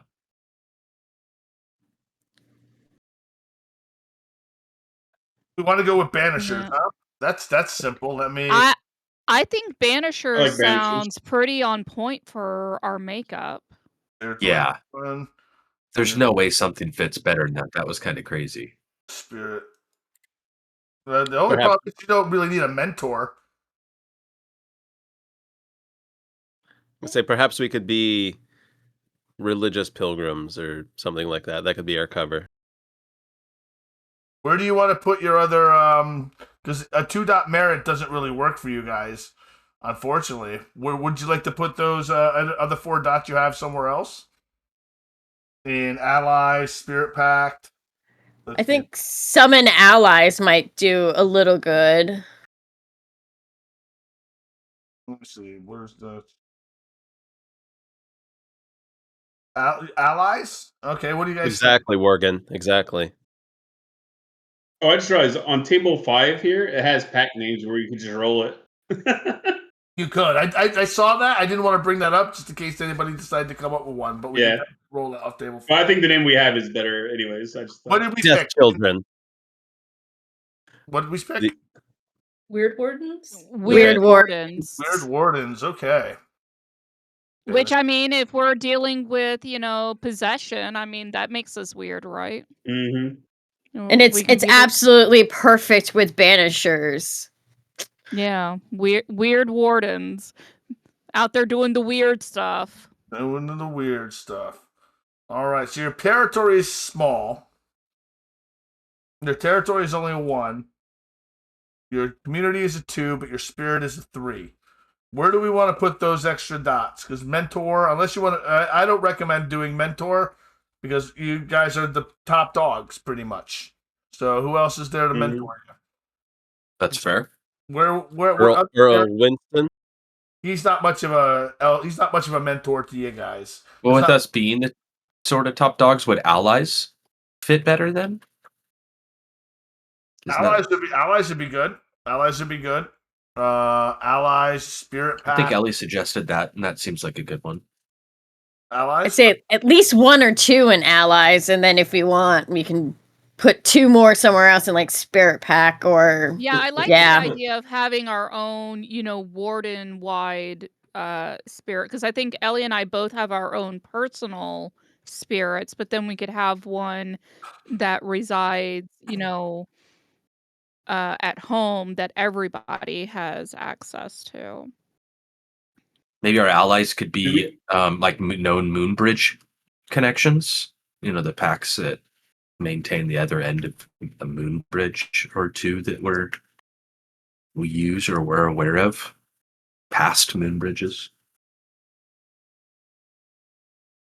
What does everyone think about Do that? we care about? We could. Do we care about resources at all? I see that being mentioned a few of them. I don't think we are, but just want to throw it out there. Okay, so here's how no one has anything really in this time period. So if you have Yeah. stands out, and then the I have- peasants have a lot. They have enough to pay the taxes. Is when they get enough coin to pay it back. Is essentially. So if you have resources, it would stick out, but it would be useful to have to buy things that you normally couldn't get, like favors and get the church off your back and things like that. Well, you can get the church off. That's no problem. That's that's the same thing too with allies. For Father Godric, just having those connections with some of the mortals that could help. That could be another part of allies, or even connections, resources, access to resources, just because of that. Y'all, I'm totally vibing on this idea of the Banishers. Yeah, me too. Yeah, It's like Phasmo meets werewolf. Yes. Like I was looking through this, going, "Oh man, this is gonna be hard." And then, like, once we locked in, I was like, "Hang on, actually, that makes a lot of sense." What were you gonna say, keyword? Yeah. I was going to say, I have 1 dot of resources, kind of a hand-to-mouth thing, because I do have connections that I sell furs and meats to. Okay, so you have a 1 dot of resources. So you're only one who's not dirt poor. nice. Okay, so but the pack itself could have resources, and that counts as having resources. Yeah, all of you. So like, I'm fine with being dirt poor. I just want to throw it out there. You live that Jesuit The life. pack having resources, I could get behind though, even if it wasn't specifically for us. How much XP are dots for the tribe? for Pack, excuse me. for the pack, do dot times 3, just like any other merit. Do we still have points to spend? You have 4 points to spend because we haven't decided on allies yet. Okay. If you want allies, I don't know if do we have to use them all in one, or can we do like 2 in allies and 2 in resources or you something? have 4 points, so you can spread them. Okay. Allies and resources, I like everyone's suggestions on. I'm trying to think of anything else there. Did we do mask? Oh yeah, right. That was genius. I like the idea. Maybe of mask. 1 dot mask, some dots in. Maybe 1 dot mask, 2 dot resources, 1 dot allies, something like that. I like that. Yeah, but what would our mask be if it was like organization? Maybe it's like. Actually, you said you have like a market up there, right, for hunting and trading furs and stuff. I Maybe have there's like connections. Yeah. Maybe could be a we are trading part of post. like a traders guild because of that, of some kind, to get in and out of town officially. There you go. That's cool. Especially, yeah, that Okay, so So that way we're not. covered. We have Good reason for mask. being there, not being known. Yeah. Maybe we're trying to like found a town. Maybe it's a stopover point with trading as a focus. Mm-hmm. mask 2 and what else? Resources 2? Or allies 2? Might as well do mask 2 resources too. Yeah, we don't need alloys. We can allies. We can kind of work on that one. Okay. Yeah. And I same agree, with the yeah. spirit pack thing too. We can work on that one as well. Okay, that brings us to one of the most important parts of session 0. It comes up on the pack list, but it's something that's very important. Chronicle tenets.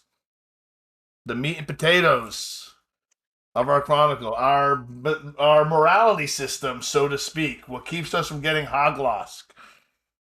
We need 3 chronicle tenets. I'm grabbing my book right now to go over the ones in it. What page are we looking for?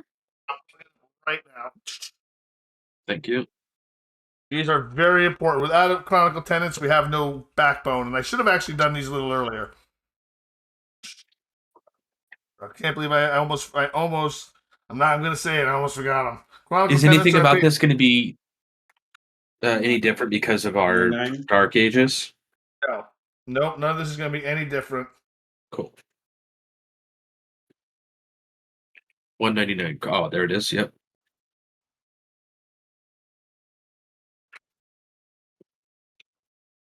Troop story Oh, yes. tenets. Chronicle tenets form the foundation of the stories your troop will tell. They're statements expressing the values the chronicle seeks to convey. I like basic standard ones. I'm a fan of traditionalist. Uphold the litany, heed your elders, and only richly challenge merits killing the other guru. Those are the three I usually like to go for. With vampire, I'm a little bit more stringent, but I like to mix and match them sometimes. So take a look at apocalypse radicalism, environmentalism. Vengeance must be served. Vengeance must be served. Must serve. All right, vengeance must be served. It's a chronicle tenet. I'm writing that down right now. Is that okay with y'all? Yeah, I mean, yeah. Fine by me. What could go wrong with that, right? Yeah, I'm sure it'll be perfectly fine. Radia, did you I not love hear? I don't have boundaries. I mean, I'm just saying, I'm good for whatever Well, I anybody didn't brings up want in to this game. volunteer like 5 other people, you know. So just checking. So remember our theme. Vengeance must be served is a great one. Our themes it's rural horror, is what we're going for. Rural historical horror. A lot of personal horror. So don't be I don't want to say any of the vampire ones we've used to use because they don't really count. I So- feel like do not cling to the old ways is a no, considering that we are the old ways. What about Prevent the never spread put of the short- worm. There's a part of Merowyn that says never cause harm to Gaia, so I like that one. It's not one here in the book, but what did you just say, Keywork? Oh, prevent the spread of the worm. I don't know. I what was in the like book. that. I like was the way that also sounds. Eyeing never put short-term gains ahead of long-term goals, but I don't know. There's lots of good ones. These are just the I'll agree with Ellie. Being that I'm literally a tree hugger. Never cause harm to Gaio is probably pretty high on my list. Claim and secure your territory is in here. What territory? Sorry. That's a check, because our territory is like itty bitty. Well, what we have. Yeah. We can always grow it.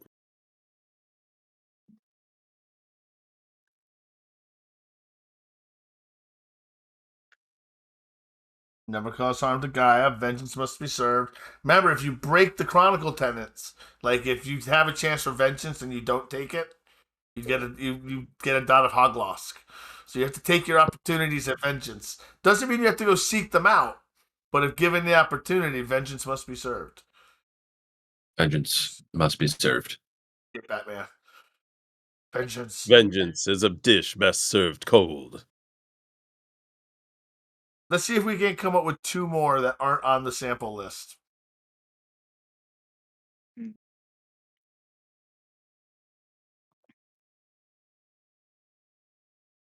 I know Tenderly was talking about how it was like, you know, keeping like our territory like, you know, clean, and I'm trying to think of how to like describe it. But Keep an orderly I know you were cairn. saying, yeah, that's a pretty good way to put it for sure too. And I know you were saying that like we're gonna be dealing with kind of competing for space, and there's lots of other packs, and that this red boar had to do with that pack territory. He moves around, he shifts through territories and stuff. So maybe like really maintaining our boundaries, making sure Oscar is really just pissing on all those trees, maintaining those hard lines, and you know, we have keeping everything what ours is ours and maintaining it. And I don't know how I would describe that as a Here's a sample one that I think is interesting. Oaths once spoken bind spirits and flesh. Oath once spoken bind spirits and flesh.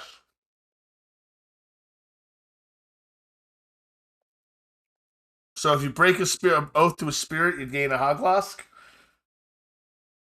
I'm doesn't really say, but I read that, I was like, that sounds interesting. That'd be And then a your good way word to has a handle lot it more. too. Yeah.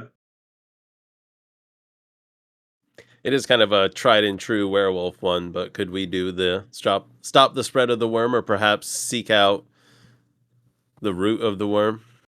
You might as well just uphold the litany at that point, because that's the first I mean- tenet of the litany. Yeah. Okay. Upholding the litany. So that's an important one. Upholding the litany is kind of an important one. It is fun to focus on just gameplay wise too. We got into such cool stuff dealing with the worm and trying to just prevent that. I guess environmentalist. It feels like our first session. Well, I guess until we got flung into the past, we were totally environmentalist. You were. You take it out of the lumberyard, then you got thrown Yeah. into the Wild West. God, good times. But ironically, Good you times fought a for giant tree sure. monster. And then suddenly, my English not being so good wasn't such a big deal, and I could We just stood out. dance You in the were bars. normal. Yeah. I was normal. That was great. Oh my gosh. I feel know. like Whenever Zed gets a shout out anywhere and it's those clips from that time, I'm just like, oh, that was so fun. Yeah. Werewolf, just what a treat. I mean, this maybe is like really, it's not in the list I'm looking at, but maybe this is like really nice, like, I don't know, tropey, but maybe like protect your brothers and sisters or something. Like the pact. Protect the pack. Protect your brothers and sisters. Yeah, something. Yeah, most Drag of your we always talk out think of outwards, but the drunken brawls. yeah. What do we think, Pack? What do we think about that? Definitely like the sound of that. No letting them suffer the consequences of their bad choices. I like that, Rydia. Yes, Oscar wants that one. Yeah. All right. That'll just be good role play. Mm-hmm. We are a pack, not just like a coterie of bloodsuckers. Born, Spirit Man and Spirit. How'd that go again? The oath sworn affects spirit and flesh. Ellie's a little wary of that one because she's going to be dealing with spirits a lot. No, she's doing fear. Think about. It'll be all right. It'll be okay, Ellie. I mean, that could have big ramifications for me too. I see, but It'll be okay. Uphold the litany, never cause nothing harm. will go wrong. You write that one down. I got them right here. So it looks like okay. So here's what I have 5. Let's pare it down to 4. We can drop the vengeance. You want to drop the vengeance? Okay. Vengeance. Vengeance. I don't know. But vengeance wanna is get fun. anybody- Okay, I don't know. Here's what we got. We've got It does force our hand in a fun way. I'm We a have Gale ven- Stalker. Sorry, I need go ahead. something to hunt. We could go with we could go with all of them. But here's what we have written. Vengeance must be served. Never cause harm to Gaia. Protect your brothers and sisters. An oath sworn affects spirit and flesh. Uphold the litany. None of those compete with that. Conflict with any of each other. So that's good. So we can take any one of them away. Which one do we want to take away? I don't think we need never cause harm to Gaia, personally. Especially if we have And uphold wouldn't the litany all that? Yeah, exactly. Yes, exactly. It's a little redundant. It's redundant because of uphold the litany. But that also takes care of protect your brothers too. True. Oh, okay. What if you just got rid of uphold the litany and then That is sort of implied, isn't it? I guess. Yeah, that makes sense. You're Yes, kind of huh? spelling it out for the benefit of people. Yeah, that works. Okay, what was the one that I just erased because I forgot it already? I have vengeance Never must cause harm to Gaia. be harm the guy. Yep. And we're removing uphold the litany. Yep. Okay. It is One nice of to the have big it be more aspects of litany- specific. Yeah. That's what I'm thinking. Yeah. I like Having it be ours more that are a bit specific, like- specific. Okay, Yeah. so vengeance must be served. Never cause harm to Gaia. Protect your brothers and sisters. And an oath sworn affects spirit and flesh. I like that one too. I think we're gonna go with 4. I like that one because it's gonna be oaths in this time period are very important. Saxon people are live and die by their oaths, and that's one thing I really want to talk about right now. It's important. What are you playing? Are you playing a Saxon? Are you playing a Lost Dane? What are you playing? Wildwood. Oh, I did not actually decide on that yet, and I kind of purposely built my character to not like. I was like, I gotta finish this sheet, but I don't know where I want to go. Uh, yeah.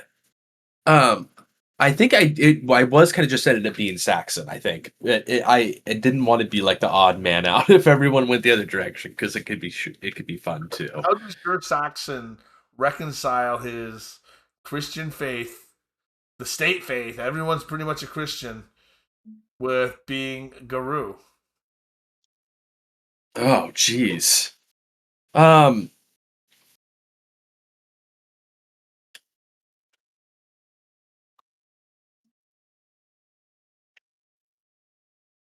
Oh,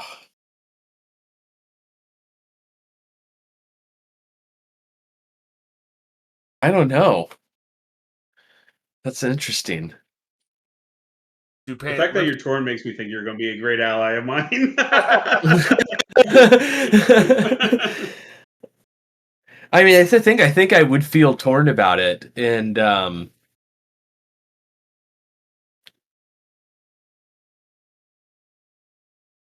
especially as many werewolves see the church as a tool of the weaver. right, yeah.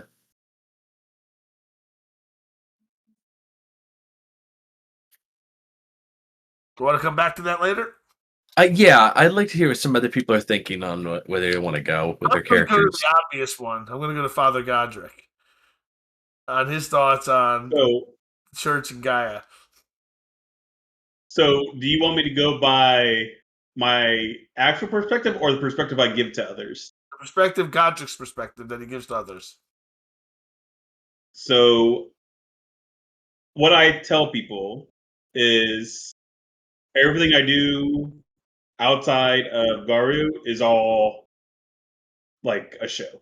It is me just doing what I can to make that problem as less of a problem as much as possible to deal with what's going on. I claim my full faith is with Garu.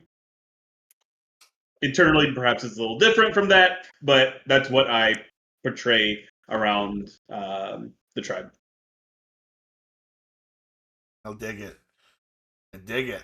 Marwin, you probably give the church no lip service at all. Are you a Saxon? What are you? A Saxon, a Brit, Dane? She's a Briton. She's a Brit. She's a pig. She's a pagan. I mean, come on, look at her. This is a woman who, she works with like herbs and crafts and just. There's no way she's an Anglo-Saxon. All right. Keyword. How about Oscar? Oscar is definitely an Anglo-Saxon, and he was a man of faith. And as much as he's run away from everything, he's run away from that. And encountering Father Godric, he's rather wary of talking to the man about his faith and how everything has kind of affected it and his perspective of things. Though I think his perspective of Gaia, his faith has kind of led him to accept that there was something greater than himself, and now he kind of sees what that is, and maybe it isn't what he was always told it is. So he's going through a lot with this, but definitely Anglo-Saxon man. Excellent. Bronwyn. What's Bronwyn? Bronwyn's an Anglo-Saxon. She's a very like traditional part of the system life prior to everything. Bronwyn. Yeah, and I think her perspective on the church would be, oh, okay, we had all these rules. How did that actually protect me or my husband? This faith. We had all these rules. This was supposed to be a sanctified union, and obviously that meant nothing, even in the human society I was living in, and then seeing this whole other world. Just, I'm totally divested. I'll maybe keep up appearances if I go into society, but otherwise it's bullshit. That's a very interesting perspective. How the church failed your character essentially. That's interesting. All right. Kinderly. Saxon, Britain, Christian, non-Christian. Where are we at? I'm an old lady living in the woods alone. I'm I'm as pagan as the day is long. Yeah, I'm definitely a Dane. Definitely a Dane. Okay, an older Dane, older lady Dane. Made her way there. I like it. I like it. All right, I want to not wrap up, but I want to get near the end of this by coming up with a little game. We're gonna come up with some quick lightning round pack customs. So I just want you to think of some things. I'm going to call on you, and I'm going to say something, and you're going to come up with something as quickly as you possibly can. And I love doing this first while we're on the spot. And I want you to come up with a greeting gesture that members in the pack do. What is something Oh you do? God. Jesus. The secret handshake. Secret handshake for the pack. Do we need it right now or Yeah, that's why I'm putting you on the spot. okay, right on the spot. Okay, definitely. I feel like you got to go in for the handshake first. Like you got to go in deep and grab up towards the elbow, on the inside of the forearm, and then you slide down for a handshake. But you drag your index and your middle finger down like the center of their arm. Oh, it doesn't like that. And then it's like it ends in like a hearty handshake. Okay. I had to go regular handshake after I disturbed you with how that started. An extra caress on the way down. That's deeply uncomfortable. I mean, I feel like I was maybe put on the spot with that handshake. Let's try something else. Territory mark. Or no, here's a better one. What is the justice for a broken oath in Urtok's eyes? Justice for a broken oath.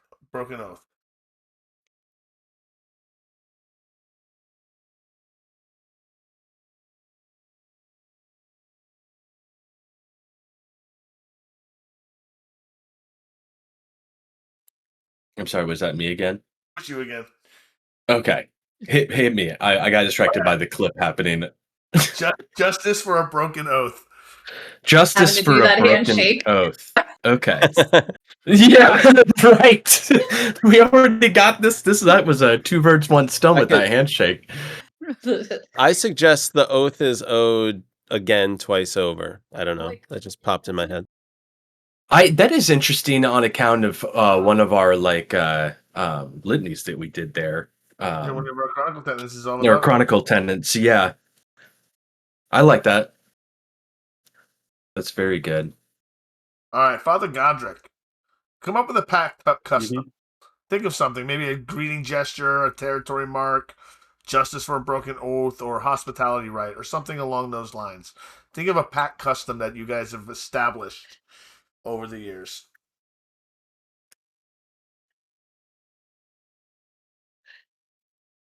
If and when we ever have someone who has been recently turned, we shelter them and mentor them for 2 years before they're allowed to wander. Okay. So before they take the rite of passage, you keep them in for 2 years, keep a strict leash on them, so to speak, tutor them, teach them the way, and then do the rite of passage? Mm-hmm. Okay. How many cubs have you fostered in 10 years, would you say? Not many. Not many? I would think. Uh,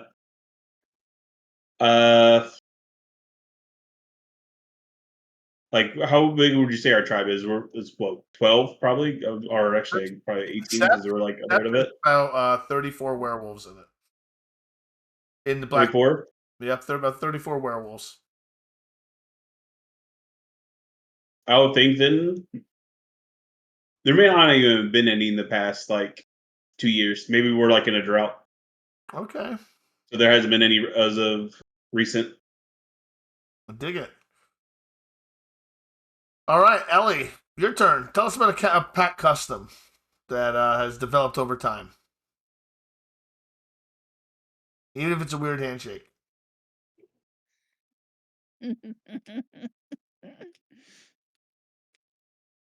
The dank handshake. I have no idea. Um.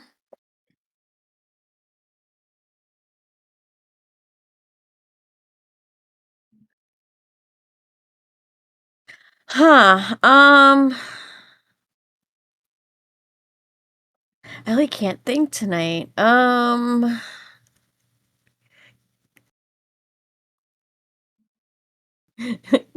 Keyword, do you have anything? It's hard to I have come an up for idea. cultural touch points. Right? Special touch points. So do we generally hold moots on full moons or something like that? Full moon, it depends on how important the mood is. Is what depends on if it's urgent, it's held on the next moon. You know. Um, Yeah, go ahead, Ritz. so my idea was maybe whenever a brother or sister returns from a hunt or a mission, we greet them with the sucker of food and beverage to toast their success or salve their failure. And then if we've all been on the hunt together, then we prepare a hearty meal and share a food and company together. I like that. I dig that a lot. Very family-esque. I like that. That is very heartwarming too. That's going to fit in well with Edda. I love that. Okay. Handshake. It's funny because I've already come up with mine, and you say that that's gonna go well with me. Just wait. All right. Hi, buddy. So what's this new handshake? Okay, so it's still forearm, but you like clasp it like claw. So you kind of like dig in a little bit. It's like a a hearty handshake. Okay. You clasp a little higher up, and then you return with like a thumb to your chest to like symbolize, like that we're connected because protect your brothers and sisters. No, Your your own own chest. chest. You return like after the claw. You kind of dig in a forearm like handshake kind of, and then return to your chest like thumb to chest. Okay, so At least I don't seem to have creeped out storyteller in half of chat, so that's good. It's better than the improvement on the first. you weren't too clear on what chest the thumb went on at first. Okay, so yeah. I was like, that could be awesome. It has to be a stranger, neither of the two people to find someone else right after that. No, or your own chest. Okay, just making sure. Keyword. Cultural zone.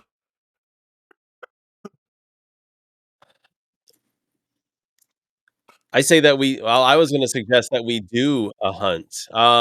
Perhaps, you know what, the first moonlight after a new moon, we have a hunt. The first waxing crescent. Oh, the first Theurge moon. Hunting on the Theurge moon. I like it. Okay, I dig it. That's hunting on Ellie's. That's pretty cool. Weren't you saying you wanted a reason for like a consistent hunt to be happening too? Exactly. That gives Yes. us a reason for at least That's nice. Once a month, right there. That's a hunt. Once a month. There we go. See, your pack customs are making storytelling even easier for me, which is fantastic. Tinderly, tell me your idea now. Well, see, now we're coming like all together here. So once a month we have a group hunt, and before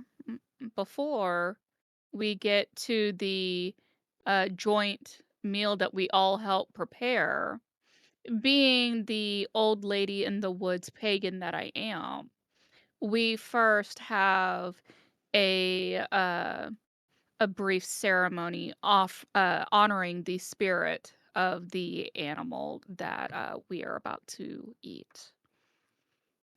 Okay. We give thanks to their spirit for sustaining us. Thanksgiving before we go hunt, before we feast, before we hunt. There's lots of feasting. Yeah. The way to I a mean, that's werewolf's important. heart is through their tummy. Through their stomach. Yeah. Dig it. Lots of And feasting. like you said, people don't have a lot of resources or things, but man, food, people always want some good grub, no Right. matter what point in time we're It's looking better at. to get good grub than people who can literally hunt. Well, I think like Yeah. even today, but well, definitely back then, it's like the big show of hospitality would be like I feel like it's like offering like a repast or something. So Mm-hmm. Now, do So you are in we? like the village? Oh, I was gonna say, are we a?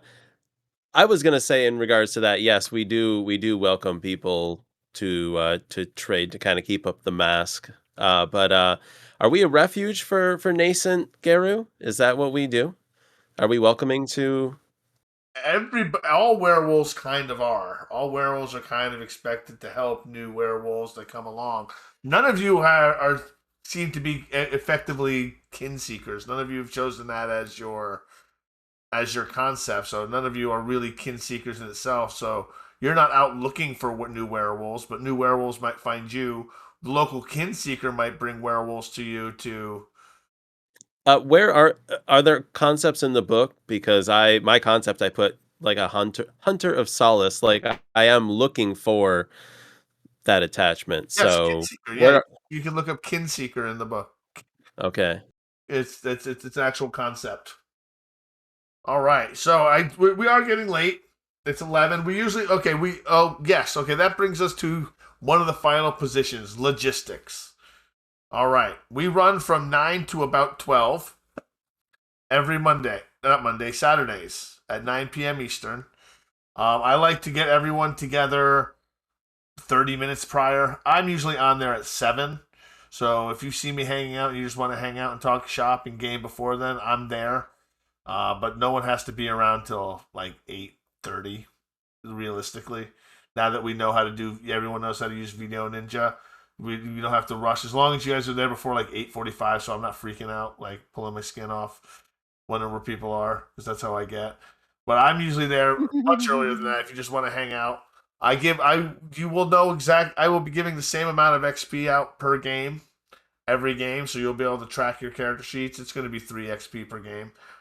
No surprises. Everyone's going to know that. So we're going to game. We are not having. It's next weekend, correct, Guy and Rob? You've got something going on next weekend? Yeah, I'll be at Darkness Emerge in Atlanta. It's So I'll be out. fantastic. I wish I could go. Have fun with that. It's a big event. Thank you. So we will not be holding game next weekend. We will be coming back the weekend afterwards. Cool. And for our session 1, it's going to be a good time.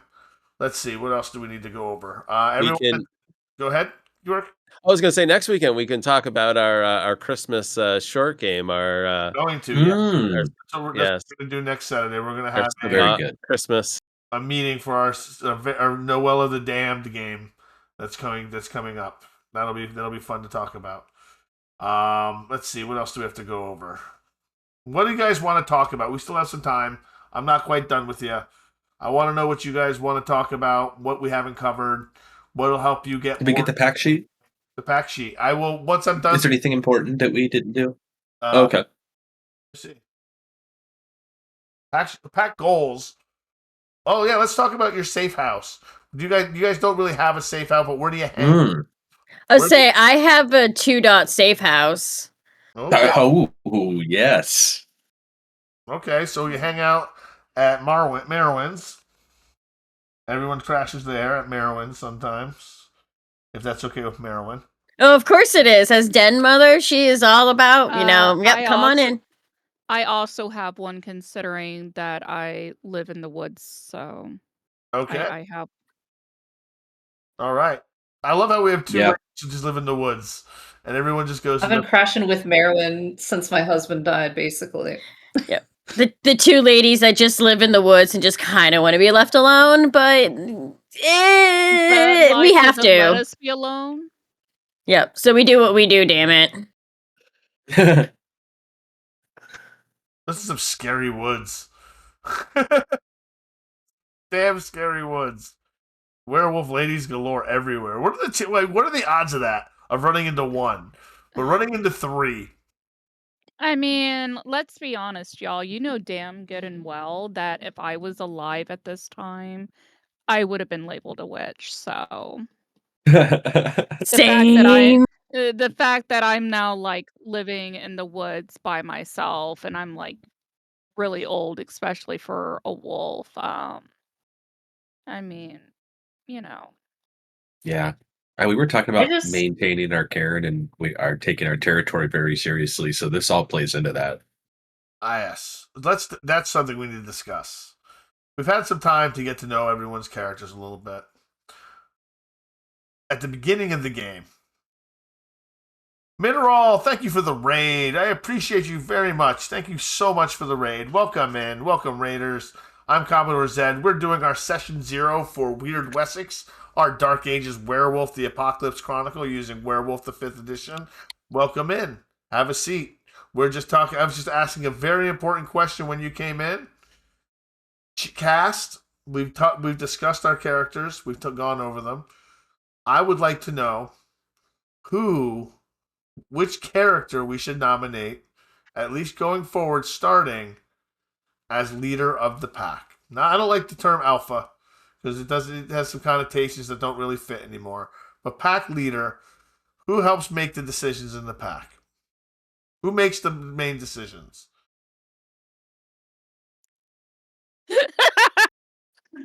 I would vote for Merwin or Edda over anyone else, probably. I say Yeah, Edda. for so big in a spirit, yeah, definitely. Okay. Yeah, I like that. I like that. I am the rule keeper, so I mean, you Excellent. know, I'm All the right. keeper of the law. We will work off stream on what the litany means and things like that, just so you have a really good. I have some other resources, just some like essays and stuff about the litany that I've seen written that are just Father really. Godric could recite the litany, right? He's a Galliard. I expected. I would. Well, I don't expect. I don't expect I mean, him out of character. that collar, That collar he's wearing, he should be able to recite the litany. I know Ellie can recite the litany. Yeah, I've got points in occult. I'll say that, and Yep. it's not just for my religion. But if you can recite the litany in character, that would be out of character. That would be dope. If anyone, I'm talking about the Catholic litany. I'm being shitty. Oh, I know that one. I was saying he's wearing a white collar. He should be able to recite the litany. Oh yes, very much so. I mean, technically, you and I should be able to, but I couldn't if my life I depended couldn't on it. if I tried anymore. I used to be able to. Thank you for the follow. Really appreciate it's all my you. friends. It's Thank all you, my Red friends. Widow. Welcome in. All right, so But you said Line Mountain Widow. So the Lion Mountain Widow. So that makes our leader Edda. It's a very important position. So a lot of decisions are going to come down to you, role play wise. So, and I know you're going to do a great job. Everyone's. I'm so try. this entire cast. Everyone is going to do fantastic. For those of you who are new to Werewolf, don't worry. You're going to do just great. For those of you who played Werewolf before, thank you for sticking around with me. Let's get into the final bit because we just got raided. We gotta go for just a little bit longer because of the raid. It makes me glad I took 2 dots into leadership. Oh, there you go. 2 dots. Nice. See, I don't have any leadership, but I'll tell you what I do have. I'm certain I don't. An 8-die pool of strength plus brawl. So. Oh yes, let me. I just gotta ask because I know the answer, but raise your hand if you have Spirit of the Fray. I do. I do. So, like I said, combat for you guys is going to be particularly brutal when you can attack multiple But it's limited by your glory, so I only have 2. I guarantee everyone with it has at least glory 2. Oh wait, I actually don't have it anymore. Our last time we had to work on my character, we lost that. So yeah. Spirit of the Fray. That's I right. kept my raging strike, but it's kind of like a poor man's. I got glory too. So I do have Right of the Wolf Reborn. So if anybody loses the wolf as a pack, we can collectively sacrifice 3 rage and give them 1 rage so they can retain their wolf. Keyword, thank you for bringing Whoa. that up. Why don't we take a That's few cool. moments to talk about our characters, what they can do with amongst each other. That way we can synergize, things. So let's talk about our characters. And Keywork, you tell us a little bit about yours. Tindy, I love that book. Everybody buy that book. Yeah, I'm gonna get a physical copy as soon as I can. So yes, so Oscar, he is a hunter, which it's funny because his range is only 2 dots. But I do have strength plus brawl at 8. So of course, when we go into Krenos, that becomes what 12. 12. Uh, Whew. so fun times. I have stare down, so I can look at mostly prey, but otherwise anything that we might be hunting. Wink, wink, nudge, nudge, and make it basically freeze and cower. I can also halt the coward's flight, meaning anybody up to 50 meters, just line of sight. I can make them slow to walking speed. So if we run into Ivy, we're gonna catch her ass. Spirit of the fray, of course. Indomitable spirit. So even if I am down, 5 superficial damage, I'm not slowed for being low on health. And yes, I already told you about Right of the Wolf Reborn. Yes, he's a juicy character, folks. Oscar is a juicy, juicy character. Really, tell us what you can do. I also have a dog. Sorry. You have a dog. I can eliminate a light source by blacking it out per dot of wisdom. Which back in the old times. I can also make myself extremely hard to spot with blissful ignorance. I can also, which goes with the blacking out, have the eyes of the owl, so I can see very well in darkness. And then I have the right of spiritual succor, which I think enables us to travel safely in the Umbra, if I'm understanding correctly. Oh, if I'm remembering yeah, correctly. holy It's crap, in the that's right. It's in the book that I don't have. The path. Let me get it for you. Let me get it. It's good. I remember that power was nuts. That's right. Yeah, it's like we don't take that like damage over time when we're in the Umbra. And I think she could Yeah. even use it to keep like a human from just popping the second they come hilarious. into the Umbra. Yes. I remember which one you're talking about, right? The Spirit Sucker? Let me get to the It sounded like a Game Shark hack for werewolf. Game Shark hack. Honestly. Right. Let's take a look. So that's cool. Right of the Spirit Sucker. I have don't know that one, so I want to read it right now. I think you helped me pick it. Yeah. It was a lot though. Yeah. Page 66. I'm trying to remember all this stuff. Right in the Spirit Sucker. Oh no, I couldn't have. I've never seen this one before in my life. I've never even opened this page. The Maybe right this is different. Right breaches the spirit of life and vitality to lend their energy to a traveler in the Umbra. It binds the spirit to the form of the traveler for a time, warding off ill effects or longer.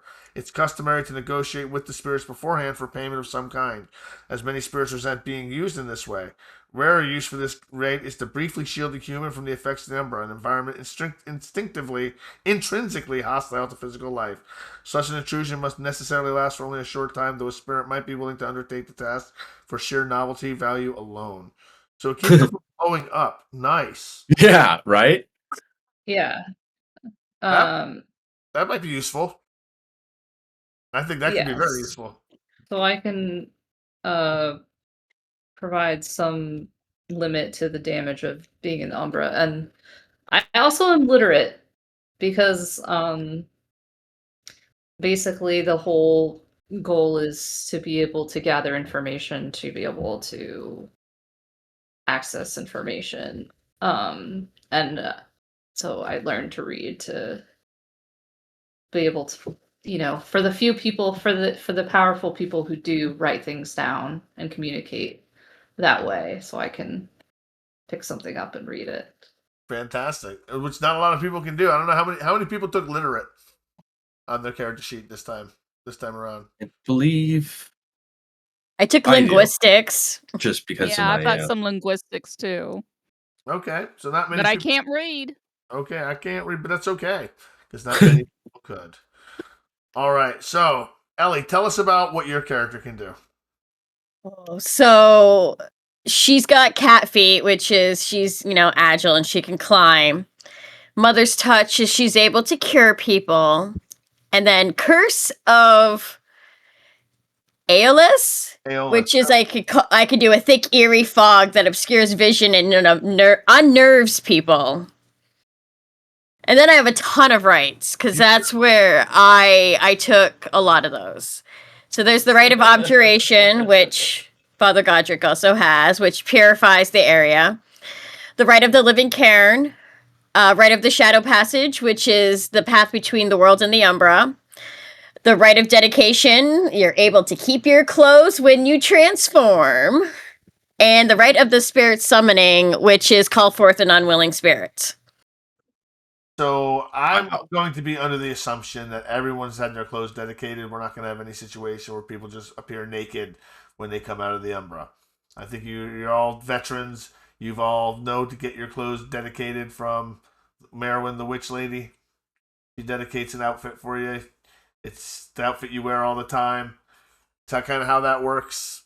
That's basically why I took it. It's like everyone needs to have clothes on. So if this isn't a thing, I'm going to make sure people keep their clothes on. Cinderly, I appreciate that. Tell us how you're as well.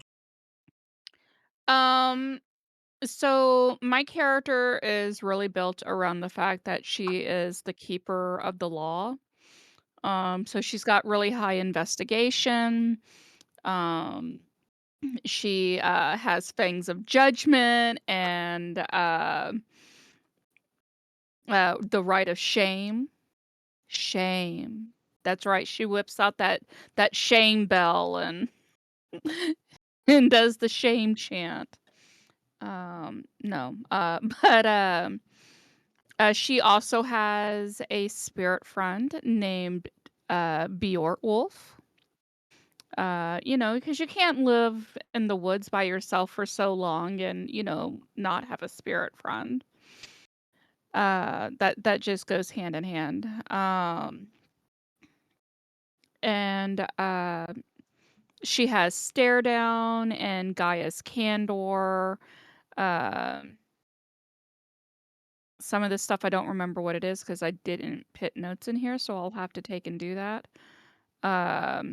Sacred Boundary. Okay.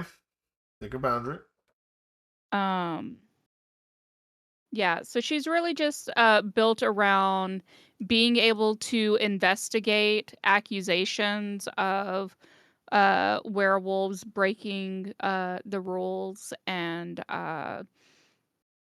being able to punish them for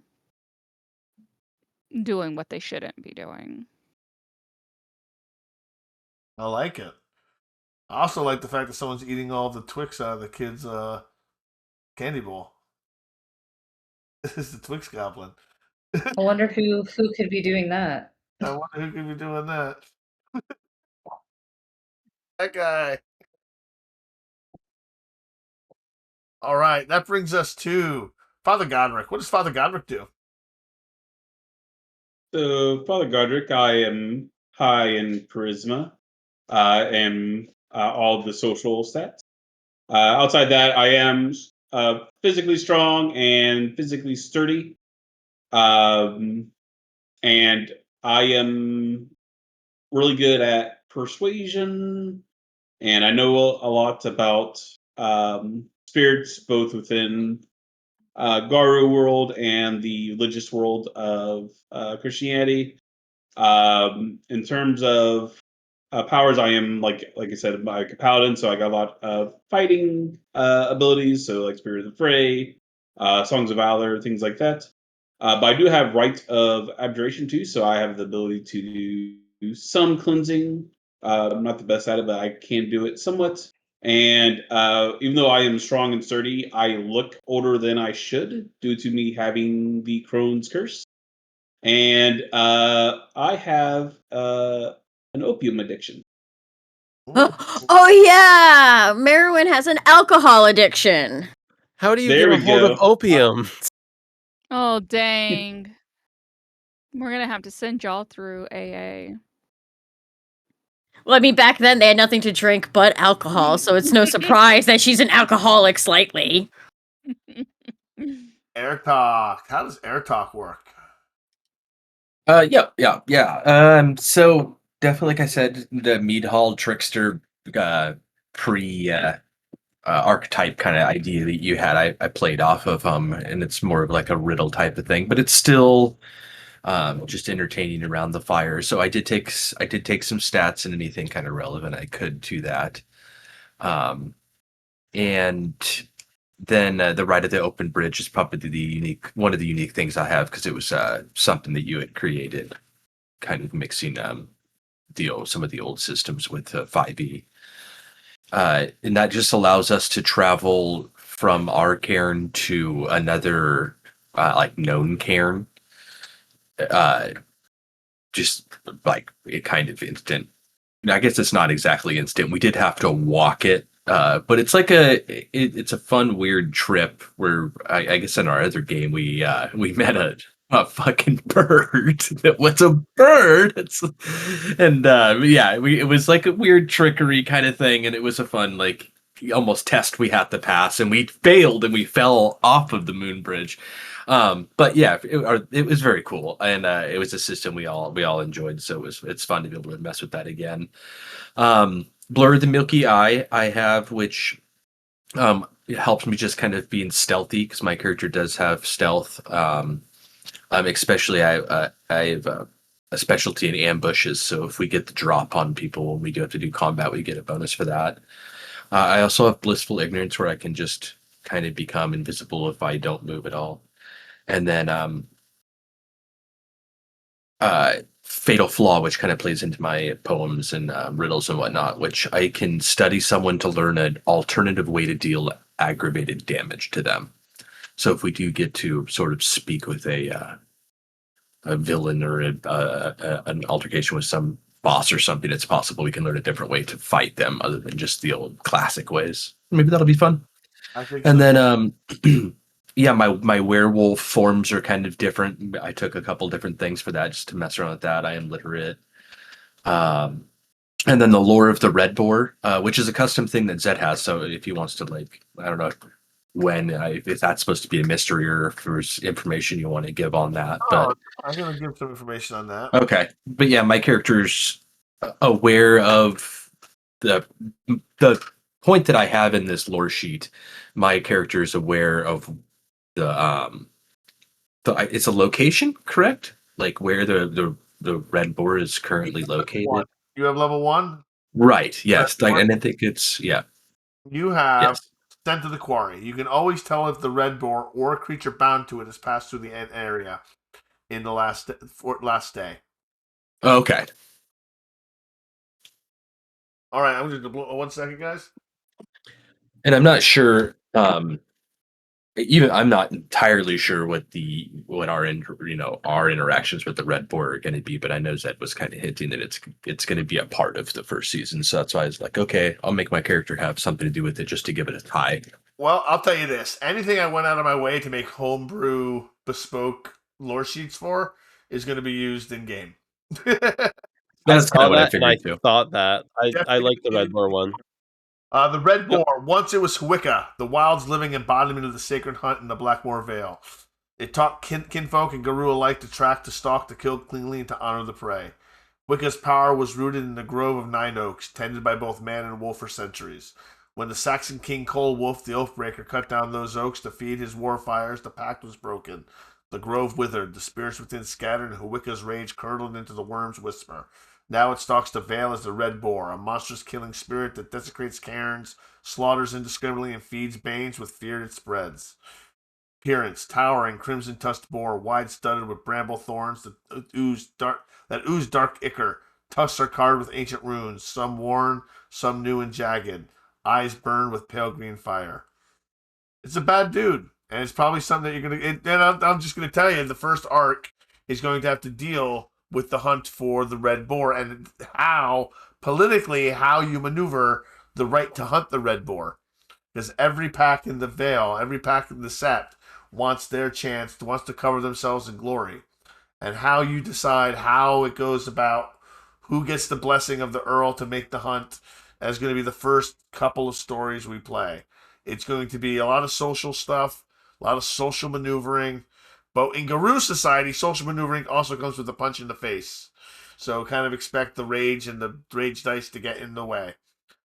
So that's basically it, everybody. We've accomplished a lot this evening. I'm gonna Oh. yes, keyword. Oh, I just want to cover my lore sheet real quick because I totally cover forgot your lore about sheet. that. Yep, go So for it. I took two different Sick. things from the lore sheet of Zizak, which again is a giant badass. Might as well call it Amazonian black spiral dancer female adversary.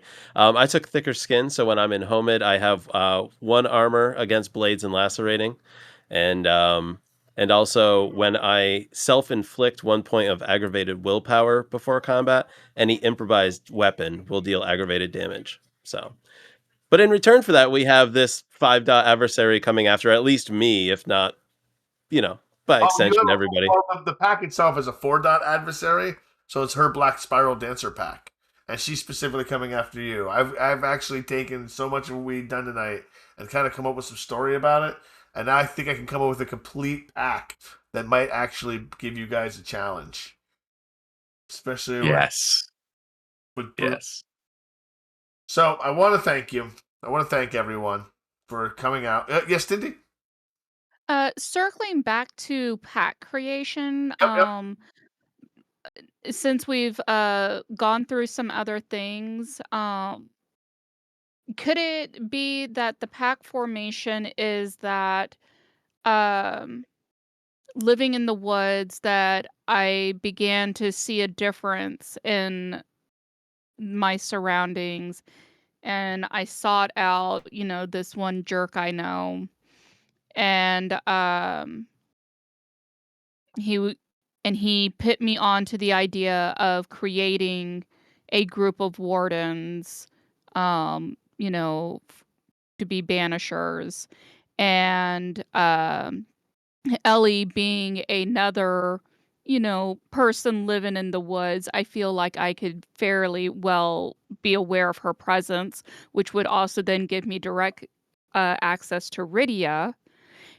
Considering that we are talking about dealing with spirits possessing people, animals, and whatever, I feel like it would then be fairly reasonable that maybe I would have went into town and sought out a priest, um, who, if I recall correctly, had the connection with Wildwood. And I don't know, there was a smelly guy in the woods. There is. Yes. I think that's a beautiful idea. I think that's a great idea. I was trying to get you trick you with a, but I really couldn't hold. I couldn't play it off. No, I think that's a great idea. I think that's very solid. I like that. What does everyone else think of that?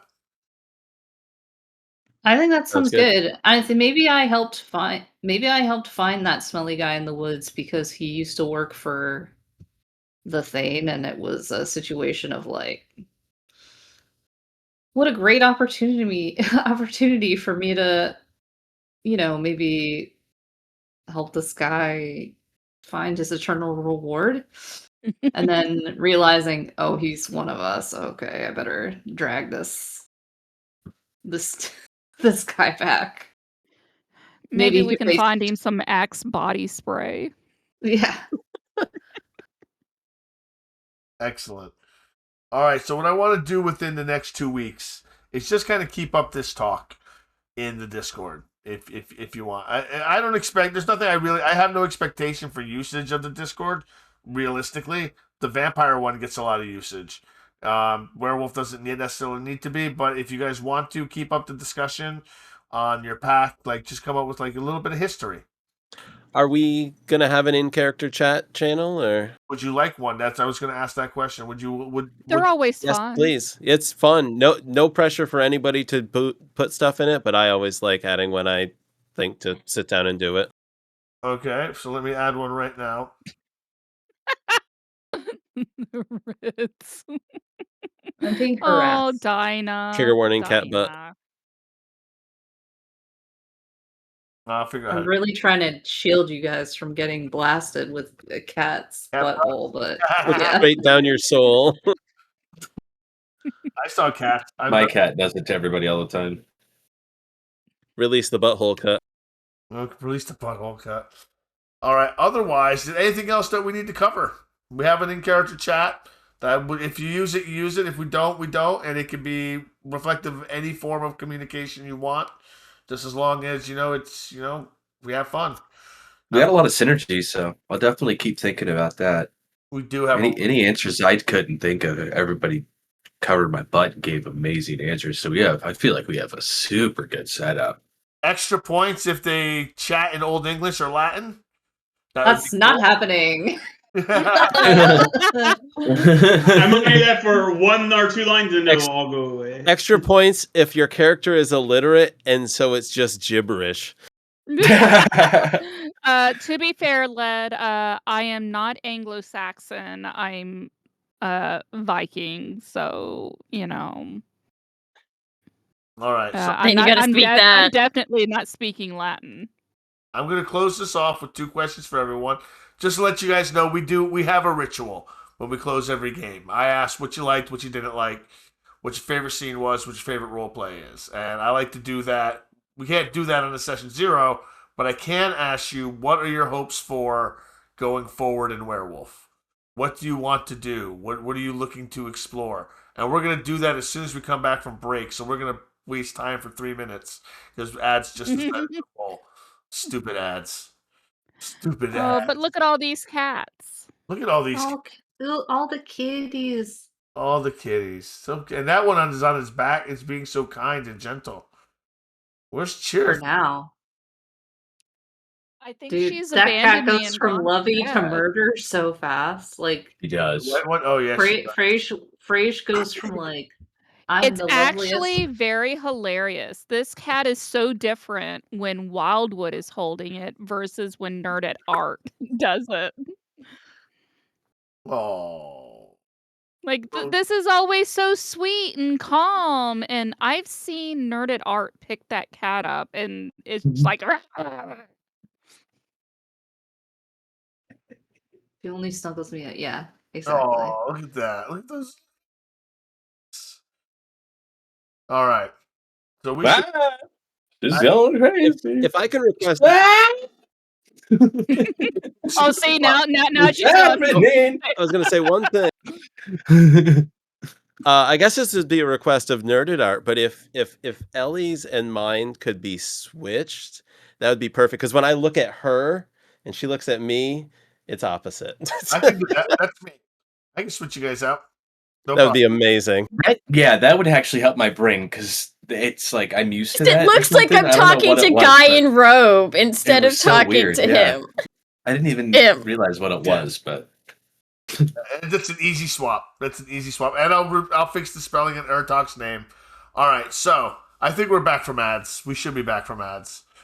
All right. welcome back to Meds. So I'm going to start with Guy in robe. First, what are you hoping to get out of Werewolf with the crew this game? I'm just hoping for like overall good vibes, but to get into a bit of mischief, right? Whether that's with the world or even with like um, the politics of the tribe itself. But generally speaking, I'm just looking for some good role play. So that's what I'm hoping to get. Sounds good to me. I hope I can provide good role play for you, and I hope everyone else can as well. And it's fun. I like that you mentioned tribal politics because I want to get into that too. I think tribal politics is something that's sorely missed in a lot of werewolf games, at least ones that I've played in, not run. Mhm. Ellie, what do you want to get out of Werewolf? Just like a lot of fun. That's what I'm mostly looking for because I really enjoy Vampire.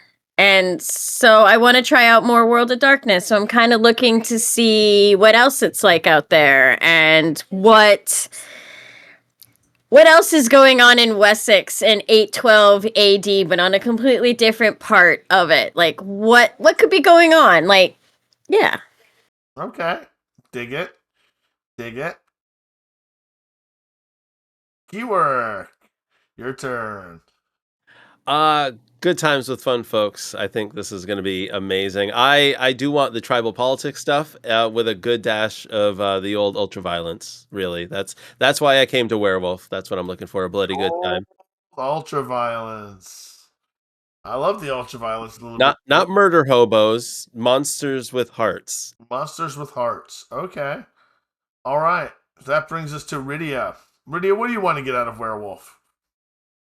I think because in D&D I'm playing kind of a goody two shoes paladin, really looking forward to playing kind of a darker character that's maybe a little bit of an asshole. And embracing my ye old medieval spy. So I think that's just a lot of fun, the idea of playing like a kind of trying to navigate a very violent community that's like prone to these like violent outbursts as somebody whose talents are more suited towards like stealth or maybe talking your way out of something, but like still having to cope with like that's very much a thing that you have to deal with. Feels like an interesting dynamic for sure. Okay. I dig it. I dig it. There's some deep thought in there, and I like it. I definitely like. I hope I can. Hope I can meet it. Hope I can Yeah. meet it. Talk, airy talk. However, I misspelled that.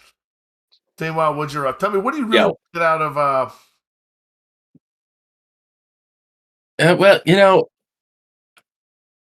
Well, we've played Werewolf together, and we've played, gosh, I don't even know how many, honestly, TTRPGs together now at this point. But I'm always just here to hang out with some friends and have some role play and fun. And I like that we have the Protector brothers and sisters, and we already are starting kind of this tight knit thing, if only recently. But so that's going to be a lot of fun. Dealing with the Umbra was really, really cool and neat, and I like the idea of this setting and the custom lore sheets and the custom lore we have going on, and I think that's going to make for a unique experience that I'm excited for.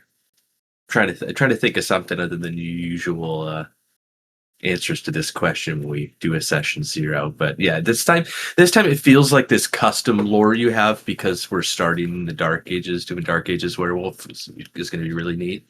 I'm excited for that. I'm glad that that's exciting you. It's because it's kind of a bespoke setting. If you think about it, there's not a lot. I mean, there's a Werewolf: The Dark Ages book, but it's old and it covers a much later time period. It's like 1200 to like 13 something. So it covers a much smaller area, way before what we're doing. So this is a lot of it's bespoke. I've had to come up with most of it. History did a lot of the heavy lifting for me. Thank you, History, for people actually having lived before me. I really appreciate you, and for dying. Peace. Awesome. But Tindy, what are you hoping to get out of Werewolf? Like Wildwood said, we've now played so many games together, and it's always just a great time. I love that. Last time we played Werewolves, I didn't get to participate in session 0 because I didn't come in till later in the game. So for me, this was really interesting and a good time to get to participate in the building of our pack. And even though we all mostly developed our characters individually, I felt like, we found a way to work them all in together, and I felt like we collaborated really well. And so I feel like that's a good omen for the sessions going forward when we actually start playing. That we're gonna do good. We're gonna do good. We're gonna do great. I've come out of this session 0 super excited about what we can do going forward. Session 1 is gonna be just great. I'm real excited about just seeing how everyone thrives. I want to tell a better story than I tell on Mondays. That's what I want to do. And then on Mondays, I want to tell a better story than I told on Saturdays. And I just want to keep getting better every day. And I just want to make sure that you guys are going to get the very best Werewolf experience that you can on Twitch. That's for the video. That's for the audience. That's for the players. That's what I want. Remember, folks, if this is your first time with us, hit that follow button so you can see me and this cast, these amazing casts that I put together on Saturdays and Mondays. Mondays for Vampire the Masquerade, set in Anglo-Saxon England, Winchester. 812 AD, Candle in the Mead Hall. Fantastic games. Check us out. And then definitely keep checking us out on Saturdays for Weird Wessex. I've already found us someone we are going to raid. We're going to be raiding Ticking Time Bob Gaming. He's playing some Final Fantasy Tactics tonight. So that'll be interesting to catch up on. Nice. And Good game. books. It's a great game. I want to thank everyone. I'm not giving any XP for session 0. I know everyone's disappointed. I worked so hard though. You did. I really feel like we learned something tonight. I know. Yeah, we evolved as players. At least you didn't time jump 10 years and get no XP. This is true. So we get the raid going on. Everyone stick in the raid. Invalid username. How did I spell that wrong? What's more amazing is it's not actually some other name that someone just made up to troll or try to get you to buy viewers. How do I spell it? Oh, Tick Ting. Okay, I really spelled that wrong.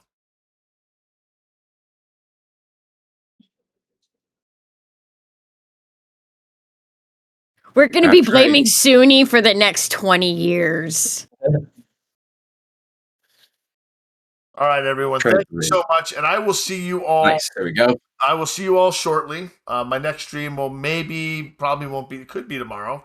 Maybe for some lines, but it will definitely be on Monday for Vampire the Masquerade, Candle in the Mead Hall. You never know when a bonus stream might pop up. I'm terrible with your streaks. I'm sorry, folks. I'm a terrible streamer, but I will be here for our games. So, what's going on? We have a few seconds. Everyone, say your piece real quick, and then we'll head over to Peace. Night. Peace. All right. Yeah, I'm not gonna. Later. Later. Here we go, guys. We're rating out now.